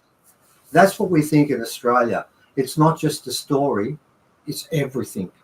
It's who we are from an original point of view. It's our culture, it's our law, it's our magic, it's our wisdom, it's our knowledge. We look at the Pleiades as our forefathers and the beginning of our culture. And I think we took that story out. I really believe this. We took that story out. We had to tell the rest of the world about the Pleiadians, and you had to honor them and worship them, and they did. And that's what we're seeing today. And what we've got to do is get that worship back, haven't we, Aunty? Yeah. All right. Good. If I might invite, I'm as Bosnian living in Australia, I'm really excited this story unfold, because I feel this is just a start, really important connection, and more knowledge and more stories will come out of it. And what I would like to announce, every year on summer solstice, there is a conference at Bosnian Pyramids and celebration. And we, me and my partner Manu, we taking people there. And it just happened so. Steve and Ivan and Sam, they met in February this year in Sam's Australia tour. And we all thought it would be really great to bring Stephen and Ivan to conference. So if someone interested, we will share more about tour. There is 22 days long tour. We go visit sacred sites in Balkan area, and we spend beautiful 10 days at Bosnian Pyramids, including the conference. So we maybe can share later on some photo materials and stuff like that. And yeah, that's it. I think it's going to be great. And I think this is really important discovery for both countries, and both areas, for both cultures. And yeah, we need to walk closer and closer and come together. Good idea to put an ad on the finish. Well done. That's a great idea. Put an ad on the finish. Yeah, we're going there next year. And if people come with us, I'll have a fantastic time. It is the most important site in the world. And if you're going to make a bucket list, if you're ever going to go to any piece of archaeology, that site, the pyramids are still alive. And you can feel them. You just got to stand with them. You got to go with the water. You got to go with what's around there. And that's why so many people are going there every year. And every year it's more than the year before, because people tell other people and they come back. People go to Mecca, don't they? That's a good thing, right? This is a better thing. Sorry, but it is. Yeah. It's the best thing you can do, because the Pleiadians started this. Go back to the beginning. All right. And these sites, Dr. Samir, the more, if our people learn to travel more, especially Australia, which is going to be hard to get them to leave our country. We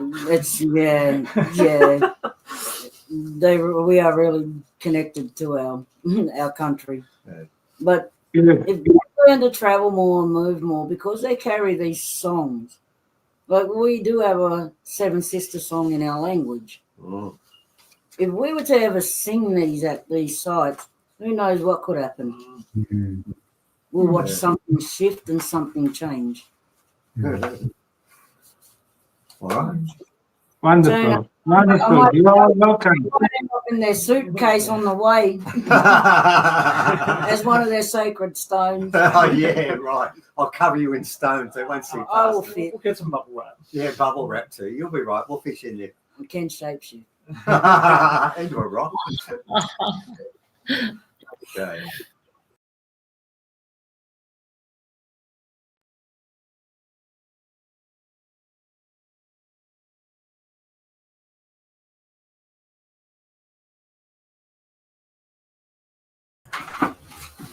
All right, we ready? And then I'll just unmute them too. Okay. Right. Right, we're coming up to the last part of this. We've just shown you now the round table we did. Now, what we're going to do now to keep this in a sequence, Leah and I are going to go through a series of Q&A, and then after we've done that, we're going to get Tara and Manu. Yeah. Sorry. I probably don't need them up on screen at the moment. Sorry. Right. That was That was my bad. Actually, I'll actually admit this one. You're That on, was to you're prove- on next. that was to prove to you that these people. Okay, let's go. You just saw Tara and Manu that were just standing there waving at you. Sorry. They thought they were on then, but we've got to finish. We want to. What I wanted to do, and I'll explain. There may be some people here that aren't quite familiar with this. We've had sessions that have gone on for quite some time, probably for the last 30 odd of these shows, where Leah and I do a Q&A session. Now, it's a little bit bizarre in one respect for new people that might be coming on this time around, because you're going to hear Leah talking about an off-world alien, and some people are going to say, well, where's the proof? And it's interesting because the reason I admire Dr. Samir's work more than basically anyone else doing this is because he's very careful to bring the proof in, then he brings the mystical to follow it, and it becomes a very easy, digestible story. Well, on this is the one occasion where we don't have anything empirical to begin with, but we do. Mm-hmm. We have a series of books called, what is it called? Six Dimensional. Yeah, so the latest one is 6-dimensional thinking, Yeah. and the first one is Interview with an Alien. Yeah. And then, in them, you can read what Mesref has got to say and ask yourself, could this be an alien? Could this be an off-world intelligence? And if it's not, it's Leah. And I've got to tell you, don't. I know what Steve's gonna say. He says, and Leah's frankly not that smart to come up with that, which is right. Yeah. But I will have to be very careful, because what I'm really saying is, it's frankly, no one on this planet is that smart to say what he says and to have such a breadth of understanding. So if you ask yourself and say, look, I don't know about this, I get that and I fully understand that. But if you were to read the book that we put out, you would know straight away this is legit. And I'm not going to spend further on that, because I really want to get to the end of this, is where Tara and Manu talk about what they're doing next. Because as I said, there are two important stories we're putting together here. So what I've got, I do this. I make a series of questions, and a lot of them in this particular one, in fact, all of them, if I'm not mistaken, have the word the Pleiades in it. yes. Because I figured that would be a good follow-up. And then once we've done that, then Tara and Manu will take you through what they're going to do for those 2 weeks. And it's a fairly long trip away. And honestly, it's cheap for what you're getting, I can tell you. But they'll do all that. We're going to do the questions. I read the questions and Leah gives the answers. And what happens is she spends some time with Mesref, and somehow they cobble their answers together. And she's done that before and explained that, but we won't tell her how you're doing that now. So here we go. Question number 1. A couple of general questions, some of which I have asked before, most I haven't. All over the world, there are ancient stories that relate to the 7 sisters of the Pleiades. Why is it this narrative can be found in so many different locations? Why is it so important? It's where it all began. Yeah, I've got to tell you, when I do this with Leah, sometimes I can get a one-word answer, and sometimes I'm going to get Paragraphs. sometimes I get a paragraph, and often I get answers I don't expect. That one I did expect. He's made it clear that, yeah, we were a group of beings that was wandering around. Were we introspective? Were we metaphysical? Were we asking questions about why are we here? What is the purpose of life? No. We were just existing like everyone else, and we weren't asking the great questions. That comes with the Pleiadians and when they came here. And what Mesrev just said is that it's the beginning. And what Trudy told you earlier on, and what I was trying to say is for blackfellas in Australia, for original people, we know it's our beginning. That's why it's the only story that goes to every tribal group. So we knew that was going to happen. Yep. Thank you for that short answer, which I did expect. I'm going to write down a tick there if that's one for me, because on a normal session I get about 3 ticks and about 12 crosses. Before we go to the next one, the answer is actually a little bit more revealing. That the first initial one is correct about Homo sapiens, like what referring to where it all began. But he's also talking about it in the sense of like it's where it all began. It's not. He doesn't say it's where you began. No. It referring to this, what we have here all around us, is where it all began. Yeah, the questions and to answers it, and the culture and the law and the mysticism, that's where this begins. And this is what makes us part of a galactic community. That's what they're trying to help with. The next question runs from this because it runs together. I sort of know the answer to this anyway, but we're doing it anyway. Did it spring up everywhere independently, or was it first lent and given at one place, possibly Australia, then spread from there? Okay. The first men were the first to know, but that story was told and repeated by Lemuria. Okay. So far, the first 2 questions I've asked before, so I can't claim much by saying I expected the answer because I knew it anyway. He made it very clear to us on many occasions that they came to the first men, which are Australians. Yes. Right, that when they hear that terminology, and by the way, when we say first men, we mean men and women. Yeah, first people, first humans. That's what the reference is. It's right. Not, Okay. And now from that, the next question flows off that again. If so, why did the original Homo sapiens believe that what first took place in Australia was so essential for all of humanity and had to be shared across the globe? So what I'm saying is, if they came here first, why did we feel, and we did, feel so compelled to share that story and that wisdom to the rest of the world? What was the pressing need there? To understand what labor pains it took to secure your existence and assurance to protect Lemuria. It goes back to Lemuria a lot, doesn't it? Yeah, look, I've got to make the point for those who aren't familiar with this. The terms Lemuria and Australia basically are interchangeable, aren't they? They are, but Lemuria encompasses far greater land. It's and not sea. a geography. It's not. And it's actually interesting because on from our previous Q&As, for those of you who've witnessed those, Mezos doesn't just necessarily talk about Lemuria as a place. He talks about it as if it's an entity. So it's actually a multi-layered thing. Yeah. He said that he will say, he said often, Lemuria never, Atlantis did. It blew up and it all disappeared. Yeah, that's finished. That story's finished. That's gone. Yeah. But Lemuria never went. It never left. Never left. It just changed, but it never left. It changed its complexion. All the islands were part of the Lemuria, and they're still here. Atlantis is gone as such. Well, and New Zealandia as well. That was also part of that whole confederacy. I think it's technically called. Yeah. But anyway. And of course, we're now finding out in New Zealand, the Māori people are now giving up the fact that when they got there, the red-haired people and the little people were there too. And they're starting to talk about. There was a big issue there for a long time about should we talk about the fact that we've only been here 700 or 800 years and there were people here to begin with. Interesting. And of course, what they were concerned about is the land rights issue, where people would say, you invaded. That whole nonsense. Yeah, like what belongs to whom? That because you moved in and did this. And we can do the same thing.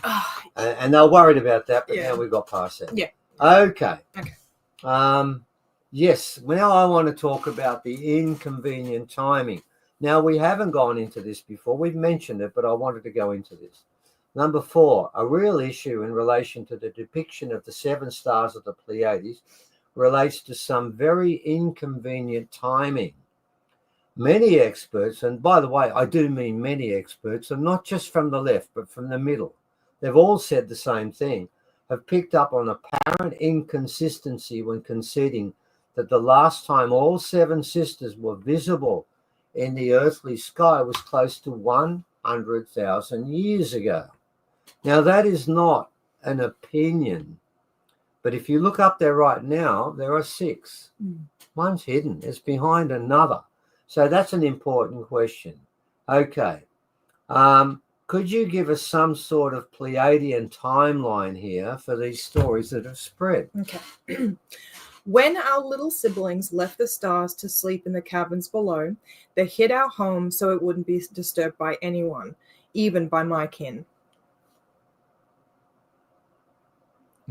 I mean, if you want to add something to that, I'm really keen for you to do so. Okay, so remember, and for those of you who are new to what we're talking about, when Mesrith refers to our little siblings, he's referring to the 4 headless men. Yeah, and that yeah. And that particular group came over. They were like, they had a lot of interconnection with a lot of the first men here, and so there was like a lot of like back and forth between both parties for a very, very long time. And genes, the whole long, yep.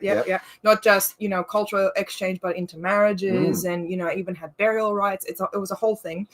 And apparently, this particular group, the little siblings, were the offshoots of the race that Mesrith is part of. The Nevensaurus. They're kind of like the the fork of their line, I guess you could say.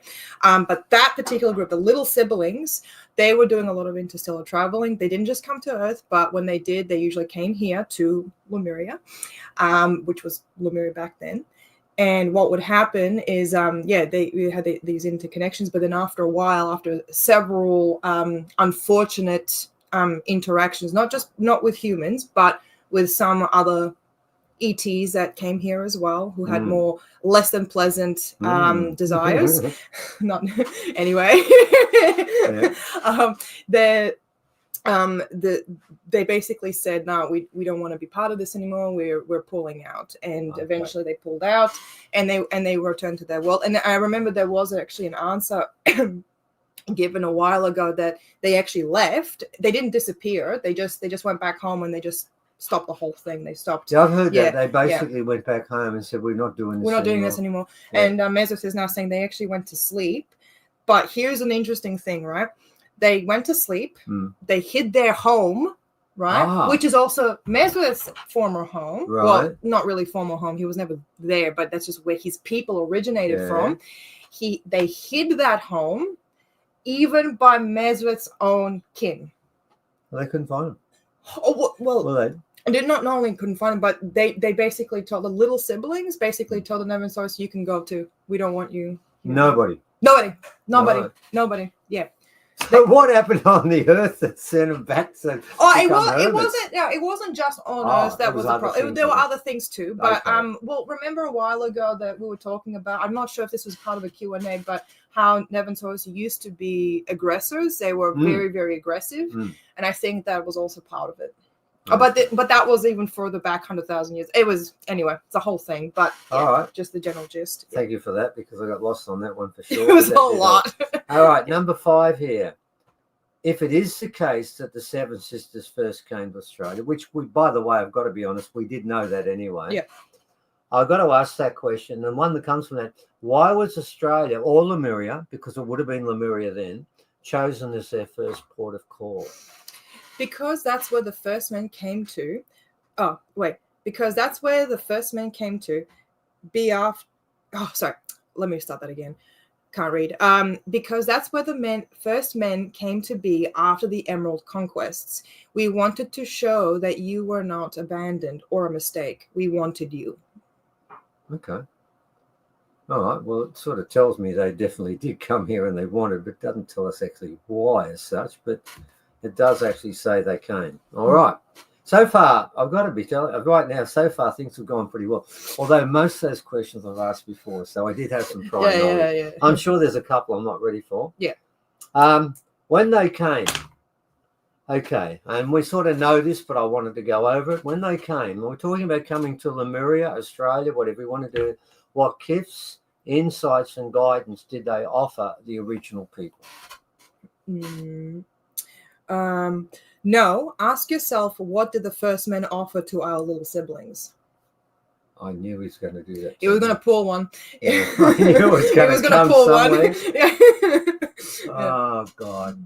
I can tell you, ladies and gentlemen, Mesrith has often said, and rarely given clues to it, he's often said there was something here with us that they admired and wanted to learn about, but he never actually told me what it is, and he's done it again to me. Yeah. I knew that was because when it comes to when we're talking about these topics of ETs coming here and vice versa, there's this idea that it was always humans learning from them. Yes, humans important. Adopting their technology, their way of life, their philosophy, what have you, and that is true to a degree, but we are also missing the other half of that story, because sometimes it was quite the opposite. It was them coming here to learn something from us. Yeah, that's the important part of this, because we tend to put ourselves in we pigeonhole ourselves. Well, a pyramid that we make here, where we put ourselves on the top of the pyramid.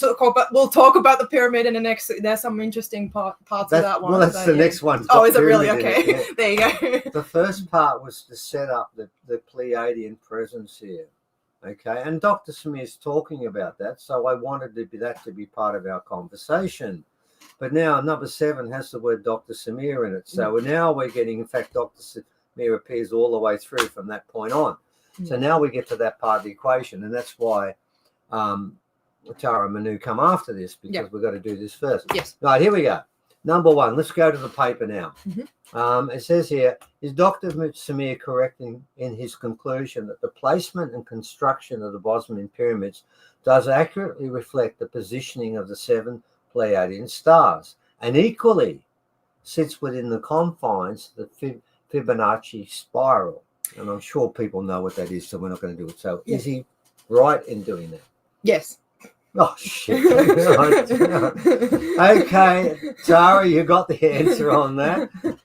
It's interesting when you've got something completely right. Yeah, it's simple. It's like, move on. Anyway, you've got something you want to ask. You've wasted my time by asking the bleeding obvious. But I had to ask the bleeding obvious to set this into a. Yeah, it's all right. Yeah, laying the firming it, whatever the right. All right. Okay, now we spoke about this before, and I wanted to mention this again. I wanted confirmation on these things. From what we have heard and seen, it appears that those who go to the pyramids, that's the Bosnian Pyramids, or during the summer solstice, experience events and interaction that exceed that what normally happens when holidaying abroad, and say Cairns or Ebenezer or whatever. Is what they experience real, or is it more a matter of wanting to believe it will heal or cure them so much they heal themselves through positive thinking? So what I wanted to cover is this thought that, and don't worry, the skeptics think like this, I'm sure Tara's aware of this, these people so believe that the water, which has been measured, okay, fine, but that doesn't matter, that will cure them, that for a while they do get cured. So I suppose what I'm asking there is this legitimate, that these are properties that we're hearing about? Is it real? If the mind can heal or destroy the body, then the mind can equally affect matter around it. Water listens and it always obeys. So what he's saying is that when you're with that water, and if you have these positive thoughts, it's like a self-fulfilling prophecy. it will facilitate the prophecy. Now, I'm not saying. Oh, well, Mesrith Yeah. is also just to kind of add a bit Mhm. of context. It's not. He's not just saying that it's the person going in there. No. It like the water itself. Does already have like special qualities to it. Mm. He's not denying that, but he's saying that it's like you kind of change your own flavor of what you need that water to do. So for instance, you go in there and you have like a particular element, for example, and that water alters or it listens and obeys to whatever you need it to do, and it will clear up whatever that particular, because not everyone is going to come in there with the exact same element and have the exact, it's not a one fit for all, but that's what he's kind of trying to say, like, well, you already have this water that can do this, right? And when you go there and you kind of like it just changes particularly to certain parts to fit whatever the patient, if you will, needs fixed. So that's kind of what I get that, and it's the same with the rocks. When the rocks are healing, they heal what that person asked for. Correct. Or is reflecting, saying, look, I've got an issue, like I've had people who've got backs that are broken and will never be fixed, or they've got a cancer. They will then, and what I've noticed when we did reviews, and we had about 200 reviews that were written down, none of them repeated. They're all different. So it's the same thing. The rocks and the water are healing yourself, but you're doing it too. Yep. So if someone goes there and says, I think this is a load of bullshit, but I'm going to go there anyway, you get what you sow. Yeah. Right. Okay, that's what I thought. Okay, we're running pretty well here. Oh, which means question number 9, ladies and gentlemen, has already been answered, but I'll read it out because it's there. He might add something to it. But you've just answered question 9. Yeah, he didn't water. answer. Yeah, he just sort of skipped over that one. Well, I think we better. Yeah. Yeah, because basically what I said was the water running underneath the pyramid has healing properties. Is that true? And how does it happen? And how is the water transformed? And how does it benefit those there? You've answered that question. Yeah, so we really don't need to answer it. No. Okay. Now, also down there, and by the way, ladies and gentlemen, we haven't been there yet. Okay. But we've seen it. And mention was made, I think Tara and Manu were showing this stuff. There's a huge boulder down there underneath the pyramid in a tunnel. And yes, ladies and gentlemen, let's just make this clear. For those who claim that the pyramid's not a pyramid, pyramids have tunnels underneath. And this one's got 7 they've found so far, haven't they? I think that's what they're up to. 7 tunnels. Some go for kilometres. Yeah. And somehow people are thinking, oh, yeah, that's just part of a coincidence along with 17,000 other things. Anyway, there's one large boulder underneath the pyramid in a tunnel that people are allowed to touch, and we've seen them doing that. When they do that, what symbiotic reaction, if any, takes place between human skin and rock? So what's happening there when they put their hands on that rock? It reads the person to know what they need. Which is what rocks do. We just spoke about that. Yeah. Well, that was real easy. That was simple. Rocks. Yeah. And he's like moving right along. Yeah. Okay. So far, I'm still waiting for the big clanger here, but it's coming. Okay. Now, at the place at Bosnia, there's the main.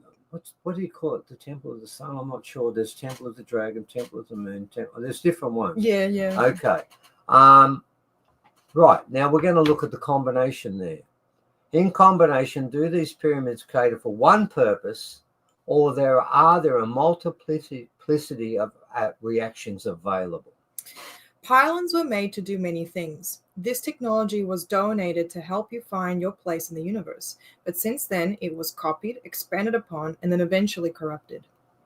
Yeah, and I've got to explain to people, Mesrith never refers to the pyramids as pyramids. He always calls them pylons. Yeah. Well, he does use the word pyramid, but he uses the word pyramid in the sense of a shape. But when we're with the pyramids that we talk about, what we're for today, he talks about them as pylons because they are energy generating. They have and we know from the pyramids of Giza, from the same people who worked on his pyramid, worked on the pyramid of Giza, and we found underneath the pyramid are pylons. Yeah. And until that word came up, I always kept wondering, why are you using the word pylon? Man, it goes like that. But it turns out underneath it, that's the part where the business takes place. That's where it is. That's where it is. Oh, right. Yeah, okay, I've done that one. Yep. Up to 12. Right, now I'm up to number 12, and we're going back to Dr. Samir's paper. And pardon my ignorance there, because there was part of that I didn't fully understand, and you'll find that out. According to Dr. Samir's paper, the biggest pyramid is almost exactly aligned true north, as the measurement supplied is off by 0 degrees, 0 minutes, and I didn't know there was anything past minutes, but there's a 2 there for it, and 2 something far smaller, I've called it. So it's got to be smaller than degrees or minutes. So I don't know what it is, but it's 2. It is even more exact than the northern alignment on the Pyramid of Giza. Now, putting those 2 things together, there's an obvious question that comes out of it. Why is it so important to align the instructions so closely to true north? Misalignment of the heart causes devastation to the system. All right. It's that important. So if you can't get it on that northern alignment, then the whole thing's out of sync. Yeah. Wow. Okay. Well, that's straight to the point. I didn't quite know that. So I'll give myself half a point there. That's my first half. That's your first half. I'm telling this. Sometimes, ladies and gentlemen, I've read 15 questions and got 2 back I knew the answer for, and it's been painful. Yeah. And I'm cruising here. Okay. Looks like Tara Manu, you're nearly on. I only got 2 to go. Okay.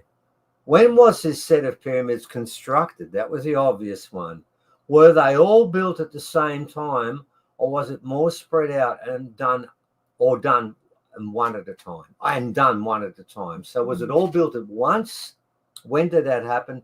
Or was it done piece by piece by piece? He just says many generations, so the latter. I thought so. Yeah. I figured it couldn't have all been done at once. It wasn't. It must have been a gradual process. And isn't it amazing how wherever they placed it, it's perfectly in 2 alignments, which is the Fibonacci spiral and the arrangement of the 7 sisters. So placement of these pyramids is everything, isn't it? Yes. If you placement get that wrong, is crucial. You can't just plop you can't plop these pylons anyway willy-nilly. It's actually very deliberately placed because it has to coincide with, and I think this may have been a previous discussion, previous Q&A where he talks about ley lines, why they're put, why certain sacred sites are put in certain places, because it has to go along, correlate to the energetic lines that sit around the planet naturally, but here's also another additive to it. Like, you have all these sacred sites that actually sit on these lines, but these pylons are actually used to further support this grid. Right. So they not only do they actually go along with it, but they actually kind of help it, hold it up a bit to support, to gain that extra, to maintain its strength, because structural integrity. That's right. Yeah, otherwise it could just fall. Yeah, because the thing is, when it comes to the energetic, the field around the planet, it ebbs and flows. It's it's sometimes strong, it's sometimes weak, and so on and so forth. But the thing is, when it's at its weakest, that's when we're the most vulnerable to a lot of solar radiation. And so what you want to do is you want to make sure it's nice and strong. So if anything nasty comes our way, there's a degree of protection. Right. That's the logic. Okay. It's not just that. That's just one of the one of the bonuses of why they have these constructs. Okay. Now the last question I have asked part of it, but not all of it. I did ask the first part, but I didn't ask the second part of this question before. I'm quite interested to see how this goes. Okay, now let's stay with the Bosnian pyramids. And by the way, this is the last question now, and then after that we're going off to Tara Manu. Are any of the Bosnian pyramids marginally or partially functioning, and can they be ramped up? And if so, how would this be done? Okay. The only thing he said was to halt functioning is to destroy the pylon. Well, that didn't help me much. No. I think that's like a last, because sometimes what Mesut does is that he does like his answers always like last halves to an answer. Yeah. So it's kind of like, I think I don't know, like maybe it might not be in this set of questions, but it's just like, I think the first half of that answer is sort of sitting somewhere in the beginning there near. Yeah. So okay, so basically I think the answer is yes, and I know it is. Mm. It's partially functioning. It's not completely functioning. And it was interesting, and I'll close with this one too. We found out that the gentleman who worked with the Giza Pyramid worked on the Bosnian Pyramid, and one of the major things they worked on was the spiraling of energy that comes out of the point on the top there. And what was said was, and they measured it, and it was at something megahertz continually, and it made the pattern of it. It made the pattern, and I've seen it of bloody DNA, right? And it's spiraling out. And I did ask Mesrith this question. I said, look, I said, one of the things I'd like to do, because, you know, we'll get to meet Dr. Smear, and we've met him already. I'm sure we'll be able to do this. I'd like to go to the top pyramid and stand in that energy vortex that's taking place there. And I said, was it safe? And his answer was, yeah, it would be now. Yeah, but back But then, if it was functioning at its proper level, it would just, I would disintegrate, because the energy would be so great that my DNA would just become part of that and I just disappear. So what we're looking at, if it was functioning at its top level, it would have global ramifications for what was coming out of it. well, I mean, it's supposed to. It's well, in its full power, it's supposed to do what it's, you know, that it's supposed to hold the grid up. And you know, if someone were unlucky enough to walk into the middle of that, it's kind of like walking. It's like Ghostbusters. You don't cross the beam. Yeah. It's like walking through a particle beam. Not the smartest thing we could have done that day. So, ladies and gentlemen, the upshot of this is that these pyramids are all that we think they are, and a lot more. And this particular set of pyramids being the largest and the most complete, and where all of them are still in the right alignment and things are taking place there, it's sort of like, if you get the chance to go, I mean, I don't know anywhere else in the world that'd be more important to go to. And having said that, I'd like to lead into two people we met for the very first time when Dr. Smear was there, although Evan and Leah have been in contact before. And they're going to tell you about what would happen if you decided you did want to go next year to the summer solstice. And we're going to finish with that. And then after that, we'll come back and do a few ads. But I'm now going to hand it over to those two lovely people who are going to tell you about a bus trip that's unlike any other bus trip you've ever been on. Hi. Hi. Hi again. Hello. Hey. Oh, so it's just us. That's a surprise. So hello, everyone. I'm Tara. I'm Manu. So I'm Bosnian, growing up in Slovenia and living in Australia now. So I visited Bosnian pyramids. So they were discovered 2005. I visited 2007 and I fall in love. And I kept following Dr. Sam's work and following the story. And we even moved to Australia, and that did not cut the pyramids out of my heart. Quite opposite, we stay connected, and now we are returning as often as we can, isn't it? Yeah. So, anything you would like to say about you? Yeah, I have also, of course, Balkan heritage. My father was Serbian, mother was Dalmatian from Croatia. So we are very, very fond of this land. And I was interested in mysteries and metaphysical aspect of Balkans all my life.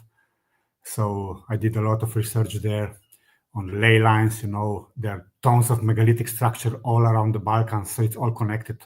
And now this discovery of the pyramids just connect them all. So we will go more into it when we follow our tour. Yeah. So there are 3 points in my, since I'm following this story. First was discovery in 2005. Second one was the story when they discovered tunnels and they discovered they have some healing properties and positive vibes, if you want to call them this way, within. And the third one was when on this year conference, Sam start to talk about pyramids being in alignment with Pleiades, and that just blowed my mind and just turned it all around for me. And here we are. So somehow this friendship happened with meeting of even Stephen and Leah and Dr. Samir and us.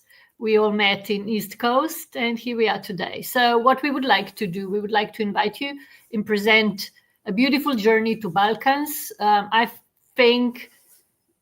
feel Balkans, beside Australia, sacred lands of Australia and everything that Trudy explained, Balkans are the other area which is really important in this change that we are going through.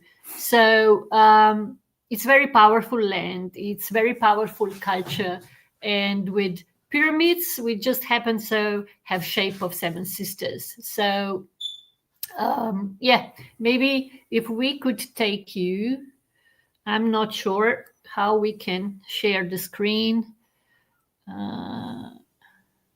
through short slideshow. Is this how we do it?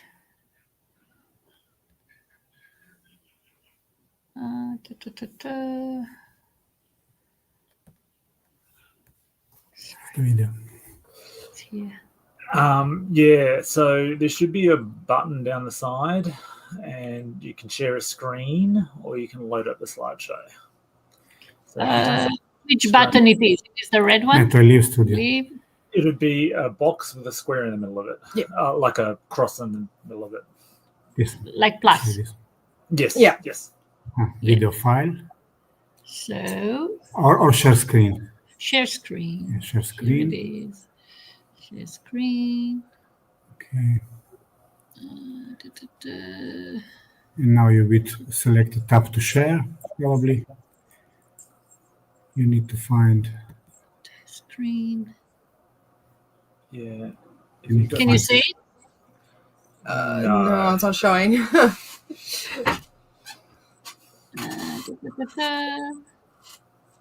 Yeah, because we got it up last time in the practice. Maybe also share audio. No. What is window? You see, it does not give me share option. Do you have two screens or just the one? Just the one. It looks like I'm in the middle of the process. One says share and one says cancel, but I can't. Share is not. So what It's you not should do is you should be able to click on that and go slides and PDFs. Let's start again. So, Yeah, start again. Go to slides and PDFs. yeah, slides. Yes. And But then we have like video. It's like video form. it should if it's if it isn't in a slide or a video format. Sorry, Is it in a slide or video format? video. Yeah, video. it's video format, yeah. Yeah.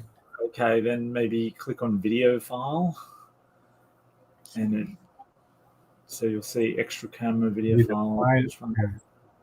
So now just find this video on the Yes. desktop. Ah, Around the desktop. okay. Just 1 second. Yep, this should do it. Yay. No music, this is it. This should be no.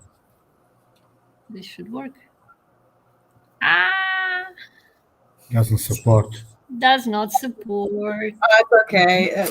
That's all right. This happens. It does not support. Yeah, because you got it up last time. Yeah. Was it? Yeah. So with the share screen, you've got window, entire screen, or a tab. So yeah, but I've only ever had two monitors, so it makes it a bit harder if you've only got one. How about if I try video file? Let's try video file. Okay. No. Follow the steps. Well, what we could do is that we could share the video that you want to show on the website to help promote, because if there's any trouble on StreamYard now, what we can do is like we can add it in when the conference is at a conclusion. So then it kind of like wraps it up nicely. Yeah. It'd probably be easier then. Okay. Yeah, or we can do what we can do. We can share some pictures. Yes, do that. Yeah, so people have got something to look at as you talk. Yeah. All right. 1 second.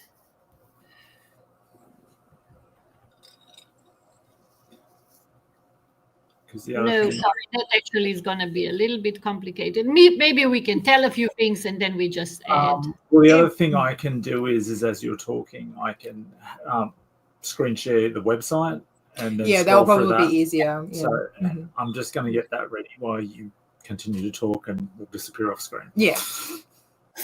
Okay. Thank you. Sorry about that. Technical stuff sometimes happens. So our first stop on a tour is Belgrade. All of this, all the journey and pyramids is everything has a lot to do with Nikola Tesla. You might heard about him. I'm sure you did. So Nikola Tesla is also Balkan guy. So first thing we do after your arrival to Belgrade, all the details on website, obviously, we go to Nikola Tesla Museum. You can maybe put gallery pictures. Yeah, maybe gallery, yeah. Maybe on gallery pictures, there are a lot of pictures. Yeah, I can find here. So we do go to Tesla Museum. Yeah, Tesla Museum, really good experience. And to connect through him, there is a bigger story to it. We have a lot to tell, lots of synchronicities, lots of really, everything is so connected, it's mind-blowing. So our next stop, pyramid, is Pyramid of Ertan. Pyramidal Mountain. Pyramidal Mountain, correct. And Oyabi, just add one thing. For example, why Tesla? Because Tesla discovered 28 kilohertz scalar wave. Yes. This is actually our line to all the pyramids, on all the pyramids and Bosnian pyramids and Pyramidal Mountain, Ertan, pyramids in Giza. On the top was measured this Tesla scalar wave. Yes. So scalar wave, the Tesla coil has same frequency as the beam that Stephen was talking about that's coming out of Pyramid of Sun in Bosnia, and same thing happening on Pyramid of Ertan. Yes, this is Ertan. Yeah, that's Ertan, yeah. This is our beautiful pyramidal mountain. We love this place. So we're going to hike up. It's a really mystical place. There are 2 stories around it. One goes around presence of aliens and different ships, and locals regularly see orbs, big orbs around it. And the second one goes healing and, spiritual awareness and stuff like that. So really rich place. And the village where we stay, there is a water source, really, really clean water coming from the rock. It's popular to say in Western world at this point structured water, because this is what I think it is. It's similar thing that water in tunnels in Bosnia. So it was actually measured with few companies, 7 of them actually, and they said it is the cleanest in Europe, the cleanest water, structured water in whole Europe. So we get to drink under the mountain. We will drink that water. Yeah. Yes.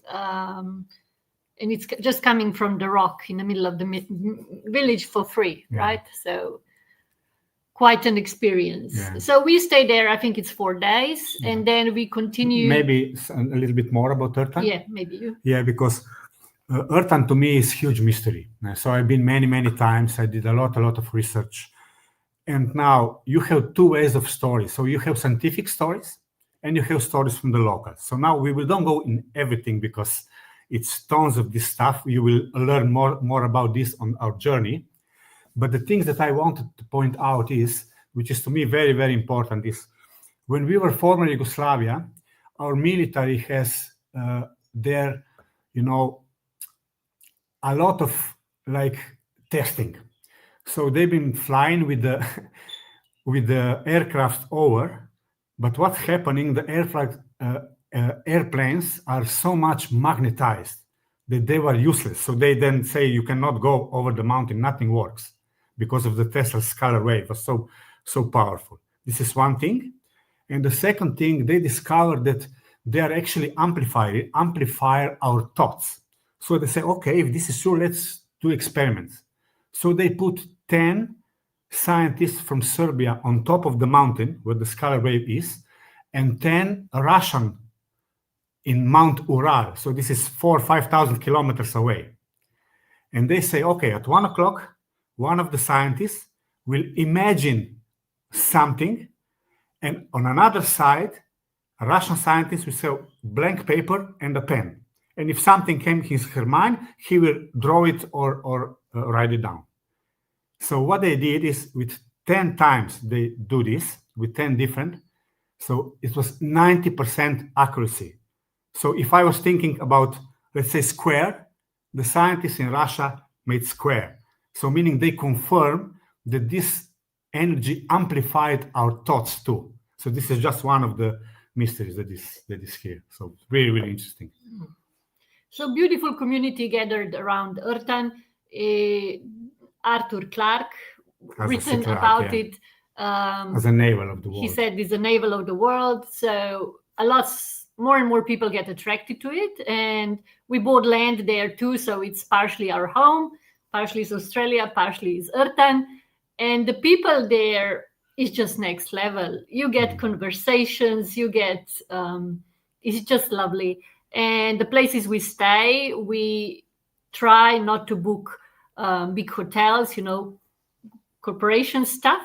We stay within little properties. Lots of people that own those, as they call them, ethno villages, where we stay are our close friends. So it's really friendly and welcoming environment with great food. So, and that's just Balkans. Balkans people are known to be very welcoming and they love to host people. And I think our tour, we get that feedback again and again.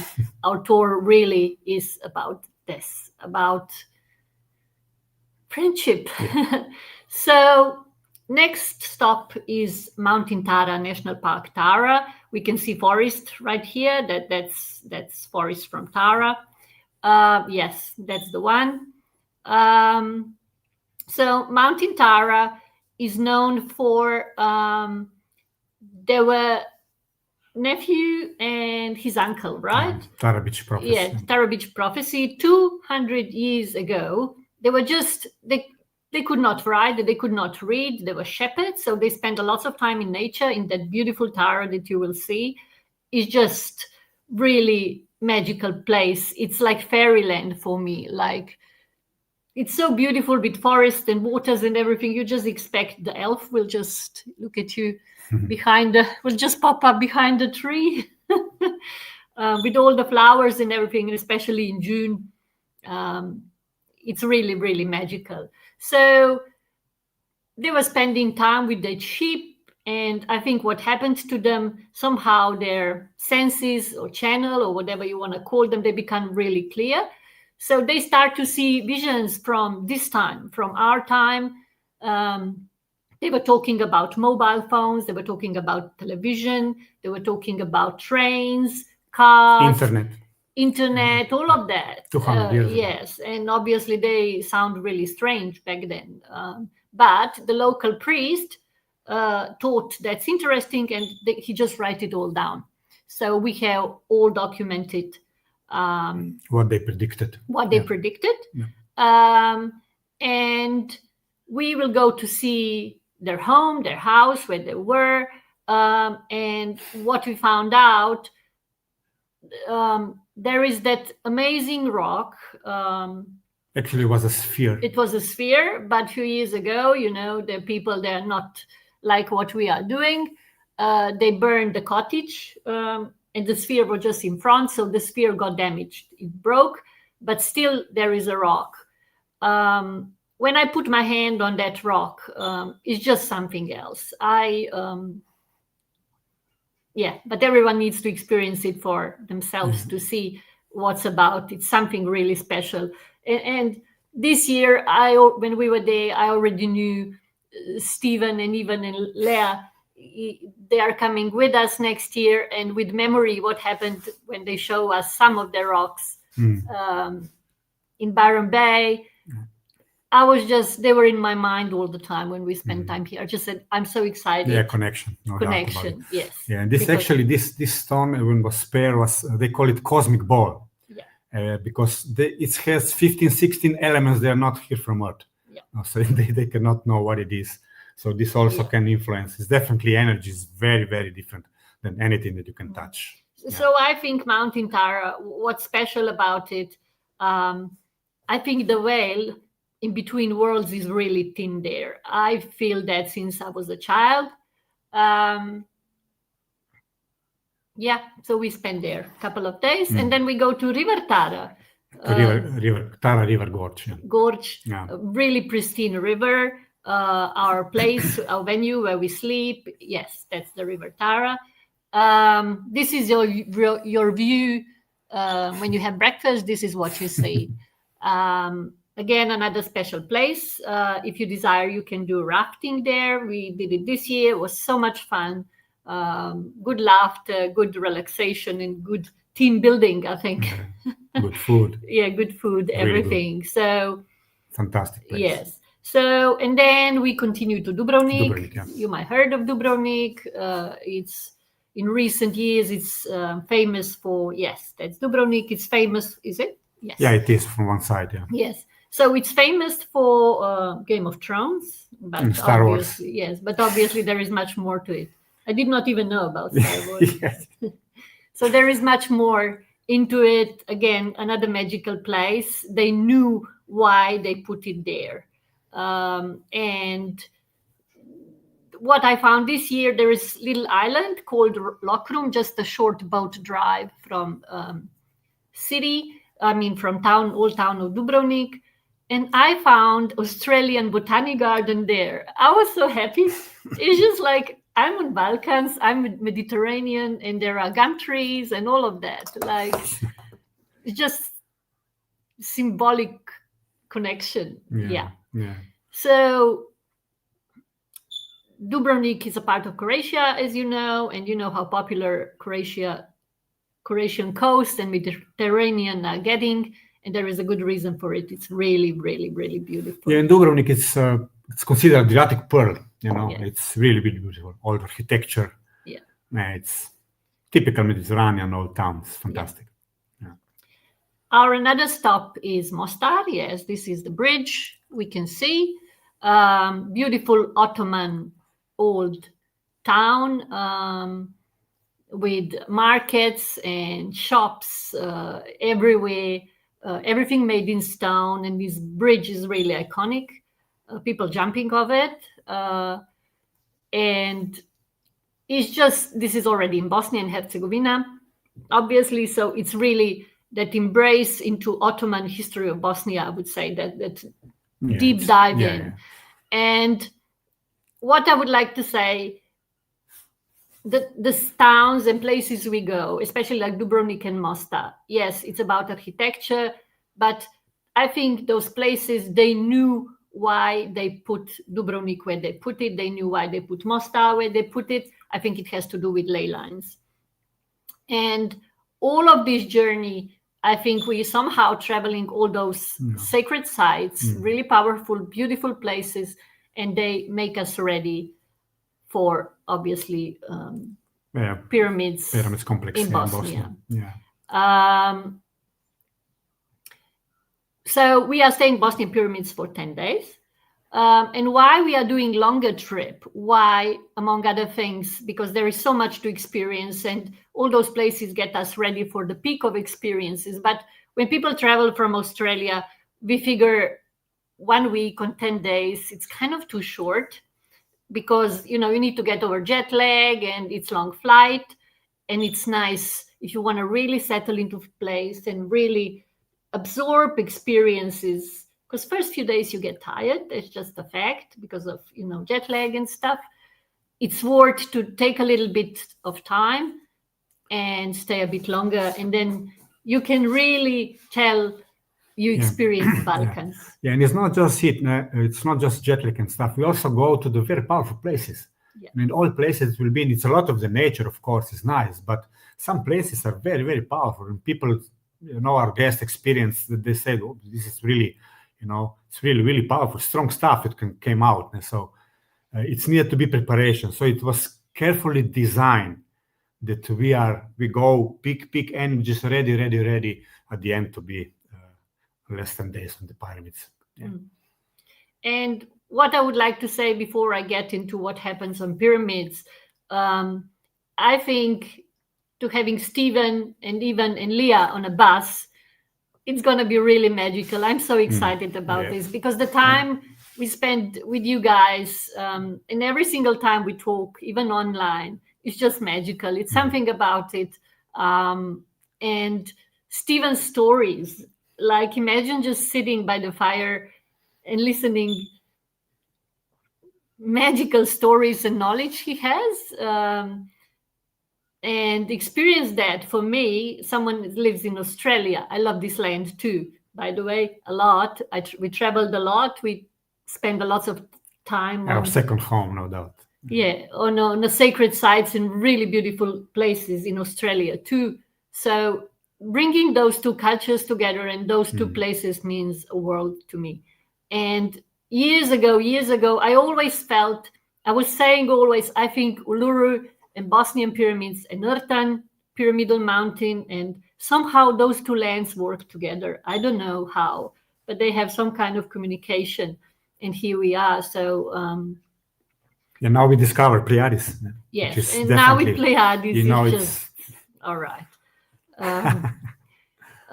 Yes, it is dream trip. Like people that were with us this year, they returned to Australia, and we're still in contact. They say we want to go back because what's in Balkans, Australia is beautiful, but society is very structured. It's different. Yeah, it's different. Like while in Croatia, it's part of European Union, it's very structured too. But places like Serbia and Bosnia, you get away with things, and you feel free more. And people are really, really lovely and welcoming, and they love to talk to foreigners. And so it's something else for us. We, yeah, especially Western people. Here we saw, we are now 14 years in Australia already. We love the country, we love the people and everything, but it's a different culture, of course. And on Balkans, you still have this, they like to serve you. So here, you go there for take coffee or something, you get a number, then you go, you pick your stuff. So it's a little different. So when you came to the restaurant or cafe on Balkans, so it's not just like that you are a customer. They take pride in serving you like you're in their home. And when we will bring you, they are usually all people that we know, and they're very, very proud of that you are the happiest person there inside. It's really, really important. They're very genuine. It's not industry. It's not industry. It's like you came in their home. It's no different, no different at all. Yes. And everybody experienced that, and they were shocked. They were totally shocked. Positively shocked, yeah. And they fell in love. Yeah, they fall in love, of course. Every single one. Yeah. So, somebody said he hopes he will win lottery. He would really like to come. I know financially for many people times are challenging. And what we do, it's 22 days trip. 23 days. So 22 nights. 23 days. We really try to arrange best possible accommodation, food, and everything. We learn to navigate to still get, and we know all of us, and Stephen and Ivan and Leah and the lovely mom and wife, we all need to come to. It's quite a challenging project financially, obviously, but we try to arrange. Yes, that's the thing. People don't want to leave. Tears always in the end. And it's happened. On our tour 2 years ago. A lot. I think probably from 35 people, 12 they stay for another, 10 days or something, or 2 weeks. Yeah. Some people want to buy Yeah, land. some even want to buy land. Yeah. Yes. So it was. Yeah. So anyway, yes, financially. So what we arrange, it's still quite a time. I think it's 10 months still. We start our tour on 31st of May. So I think it's still 10 months. Yeah. So we arrange Installments. Yes. So we try to be kind with this and make it possible. Yeah. Possible for as many people as as many people as possible. Yeah. Yes, and the price, I think, especially you have to take in count, like Croatia, where euros are. It's exchange of Australian dollar and euros. It's now, quite not doing well at the moment. But we still, I think, when you go to Australian dollars with the price, I think it's... But other countries was much better, like Serbia, Bosnia, and Montenegro. Yes. No, Montenegro is able too. But what I wanted to say, we work around price to make it affordable for as many people as we can. So if you would like to go, just contact us and we will try to find a way and figure it out. Yeah, definitely. So where we are? We arrive. Yeah, we arrived there. Okay, we have a lot of things. Okay, we skip because this is really unfortunate because I prepared so many pictures. So I suggest when watch the video, it's 8-minute video. When we put it, it's on YouTube and we will be also on our site. Watch it. There is this 8-minute is what we wanted to do today, but we couldn't. I prepared everything, that you will have the feel of our tour. So we'll try to do our best now with the words. It's not the same, but yeah. And we need to explain about Bosnian Pyramids. So everything. After Mostar, we go to Bosnian Pyramids. We go to see, there's 1 hour drive to Zavidovići, another set of stone spheres. Yeah. Yes, that's the one. That's the small one. But then there is quite a few of them, and there is a big one. But if you go to see, I think there is a picture in little video that we prepared. Yeah, everything is there. Yeah, yes. So last year, conference, Dr. Sam, when we meet on East Coast, yes, I can confirm there are pyramids in Australia. Some of them I checked. With first technique would be to check north alignment, and I just did really simple Google Earth research, and for some of them, yes, they fit perfectly, but that story maybe for some other time. Especially, we saw them a lot in Kimberleys, North or Western Australia. There are sets of 3 or 4. I did not check those ones, but they absolutely look like pyramids. So we are in Bosnia. Yes, back to Bosnia. Last year, Stephen and Evan and us obviously met, and Sam invited Stephen and Evan to speak on conference. And it just happened so that solstice, it's really powerful. What I learned about staying in pyramids, watch what you're thinking. Synchronicities there are something else. The frequency of them, how frequently they appear, it's just, I could talk hours. Things just unfold their way. Yes, let's say like that. Hours, like, and what they created, I truly believe what Steve also somehow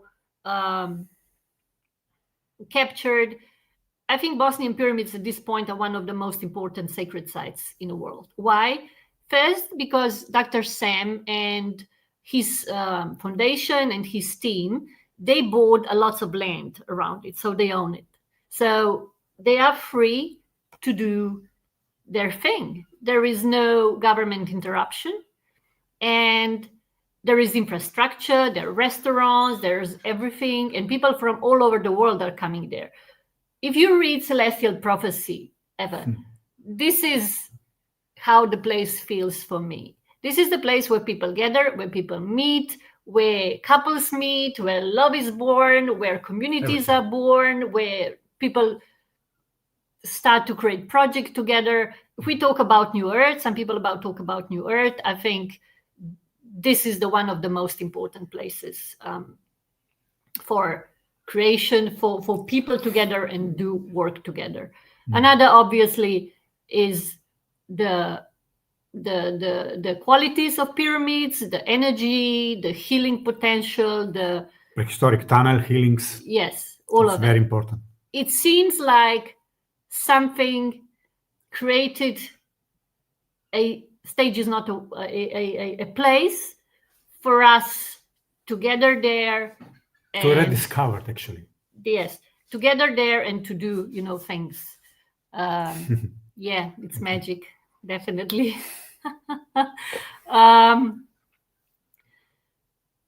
So what's going to happen? It's conference, and what we're going to do, we're going to experience different places.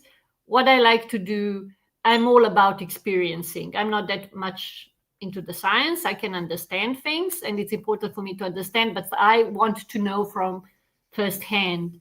So little experience maybe from this year's solstice. In the evening, we went for sunset. And what happened on the top, it was just most amazing thing. Like first when we park and we woke up, one would say it's nothing special, but there is that little plateau and sheep was there with every single one has different bells with different sound. The music they created together, it was just something else. And I'm thinking this is portal. As I step into their territory and hear all of this and just sit into the grass and sun coming down and, there is top of the pyramid and that scalar wave beam is just like 50 meters high, up to the hill. You're basically part of it. I just felt such a peace. And I'm thinking maybe portal is not necessarily something shiny on the sky, but actually different state of mind and different sequencing of time. A state of awareness. Yes. I just felt like I was transferred into all times, when everything went slow and everything had more meaning, where you just have a time that's true. to rest. Yeah. And so, and then we woke up there, and Trudy earlier, she mentioned singing.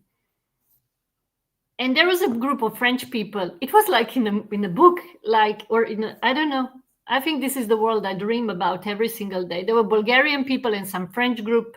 They were doing some kind of healing. And Bulgarian people, they just start to sing. Bulgarian also, they have really similar culture in folk music as us, Serbian, Bosnian music, Macedonian. And it was just so beautiful. And some people crying, me too, I started just tears of not sadness, but grace. Because it was so much beauty. Yeah. So much beauty. Yeah. And the sun goes down and it's just, I don't know. And yeah. This is just one of. Yes. Yeah. I mean, like Steve says before, like in tunnels, the rock, actually Leah says, Leah, when she was doing her channeling, that the rock reads you and gives you what you need. I absolutely agree. And when I step to tunnels, there are different chambers. One has pure Schumann resonance, and then there are others. I always go different. I have few favorite ones, but I feel what I need that day, or that particular situation, or whatever it is that I'm trying to heal, or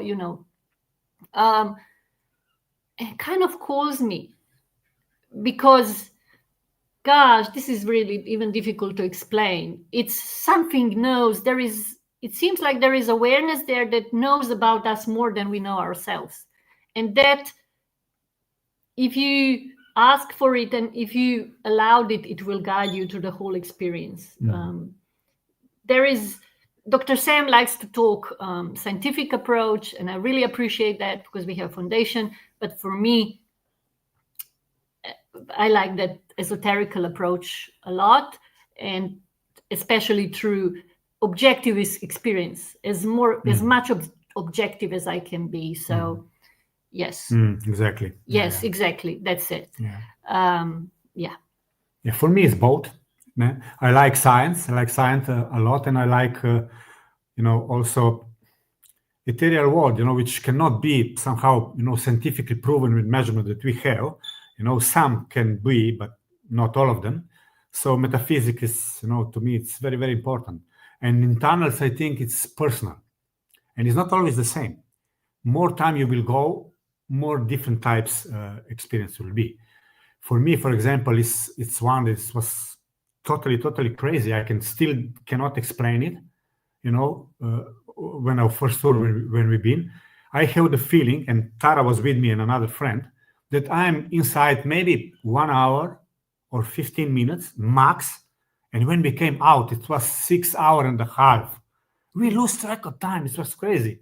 And I watched on the watch. I said, "What's going on?" And fortunately, Tara was there, and another friend was there. That we have 3 confirmations. Because if not, I will say my mind tricks me. So it's not true.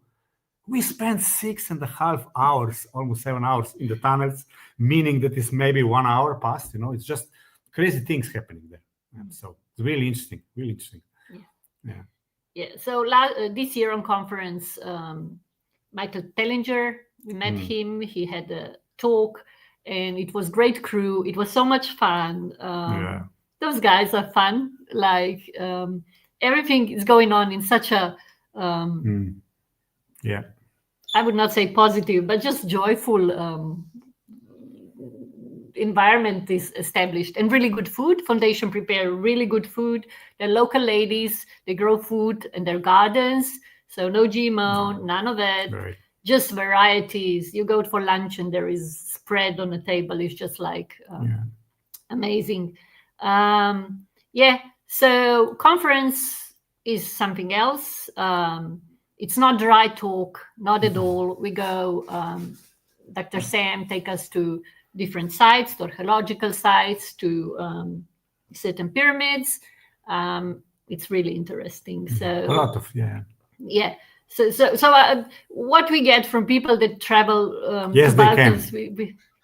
Yes, they can. Yeah, they still go. Yes, people? Yes, they still have volunteers. Yes. A certain period of time that they have volunteers. Yeah. Yes, it's in the summer. Yeah. There is whole volunteer program going on. You can check. 4,000 volunteers helped up to now. Maybe even can share the link.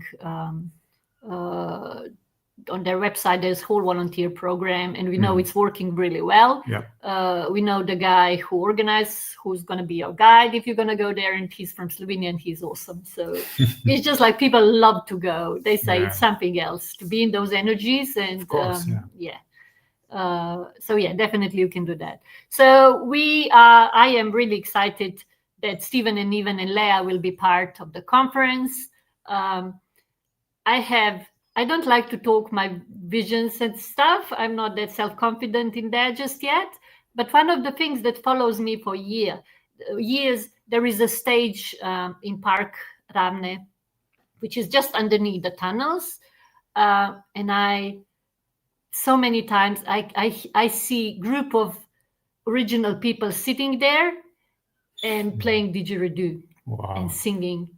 And hopefully, when Trudy and Sam met in Byron Bay Theatre, I think I said that before, it was just something about it. It was that moment and now we have Pleiades and these connections, this confirmation for me that maybe I'm not that crazy, that something is going on, some invisible informational, energetical highways and connections and phone lines and, stuff like this. There is a bigger picture to it. Yes. So my dream is to see the group of original people presenting, dancing, and singing. And singing. Sing, yes. So here. Anything else you would like to share?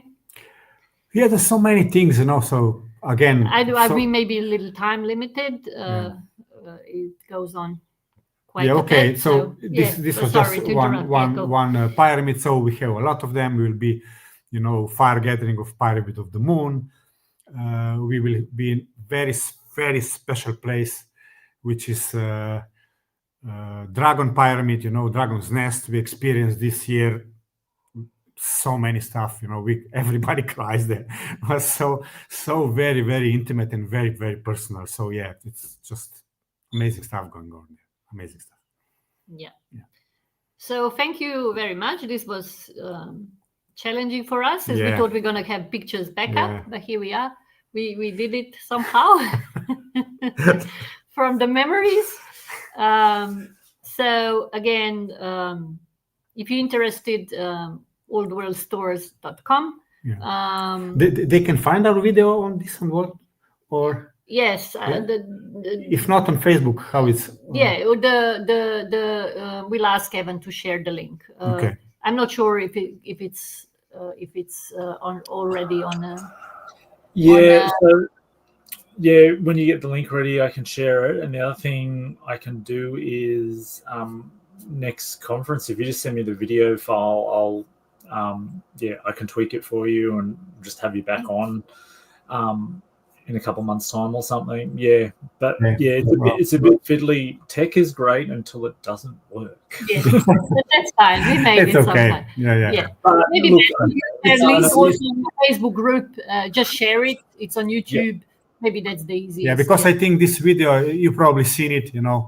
It's represent the feel of the tour. The essence of it.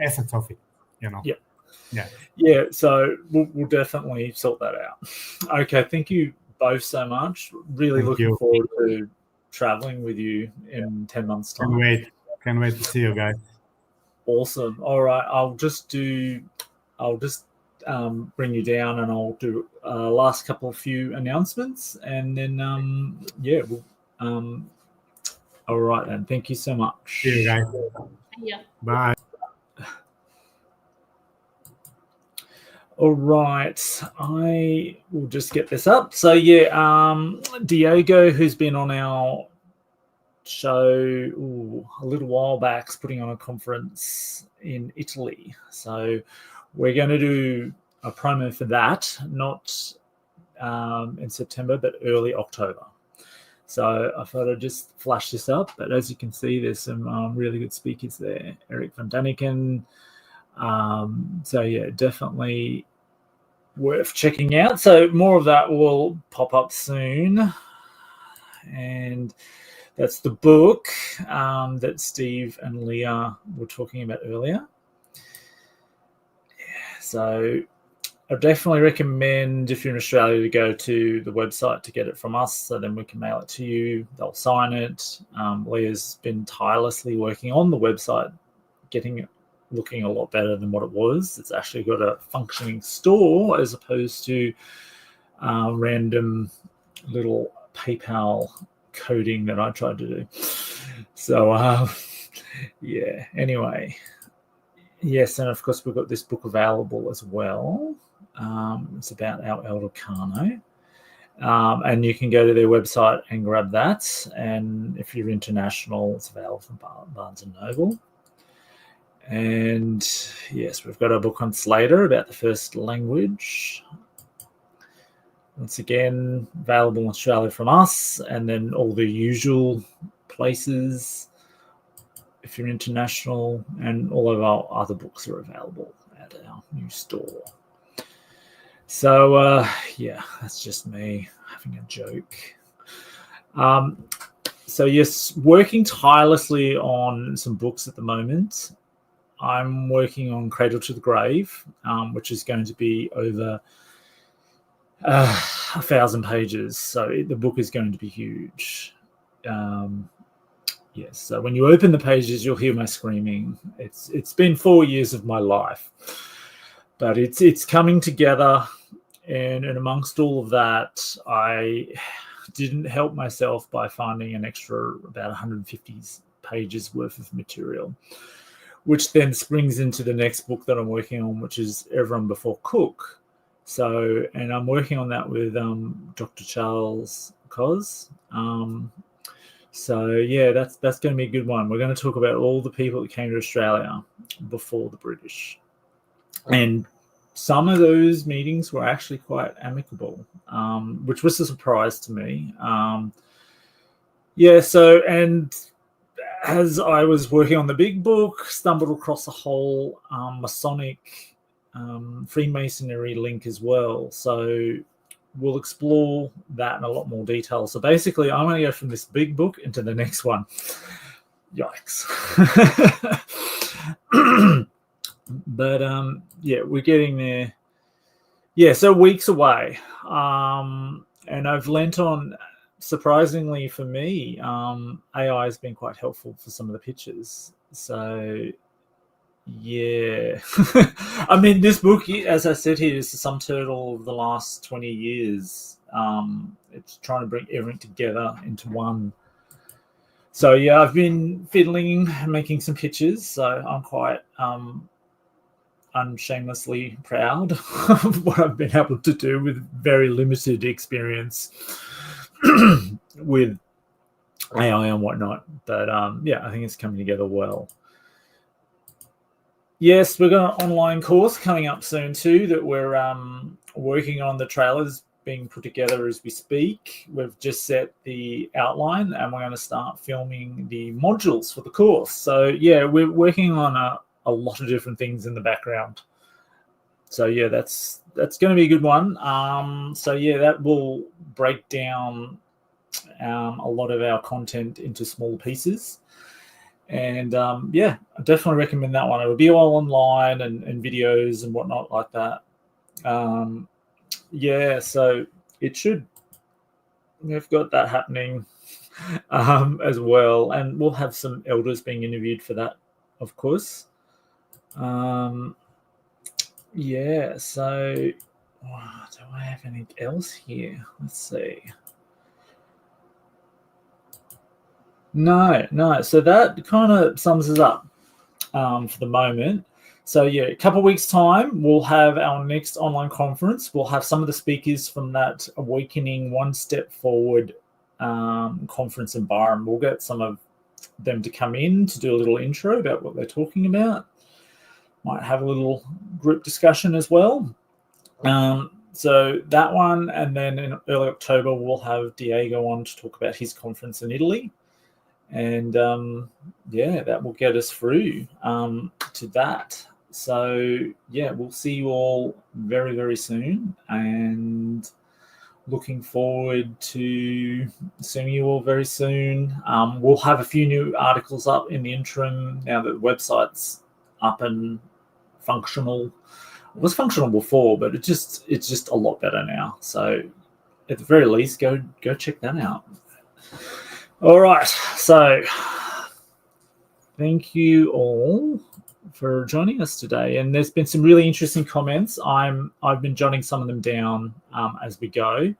So I'll try to get some answers for you in the interim. And yeah, we'll try to do an article about the Pleiades as well. I put some of our older ones up, but I'll try to do some work with Dad and Steve to do some updates as well. Yes, the course. So yeah, we've got 14 modules for that. Everything from Gnosticism to our artifacts to some of the sites to working out some of the Egyptian hieroglyphs in Carry-On. So yeah, it spans all of our very vast, expansive topics. But Carrie-Anne has been working on a trailer for that one to kind of sum that all up. So yeah. Anyway, we will meet again in a matter of a few weeks. So yeah, just stay tuned. Okay, thank you everyone.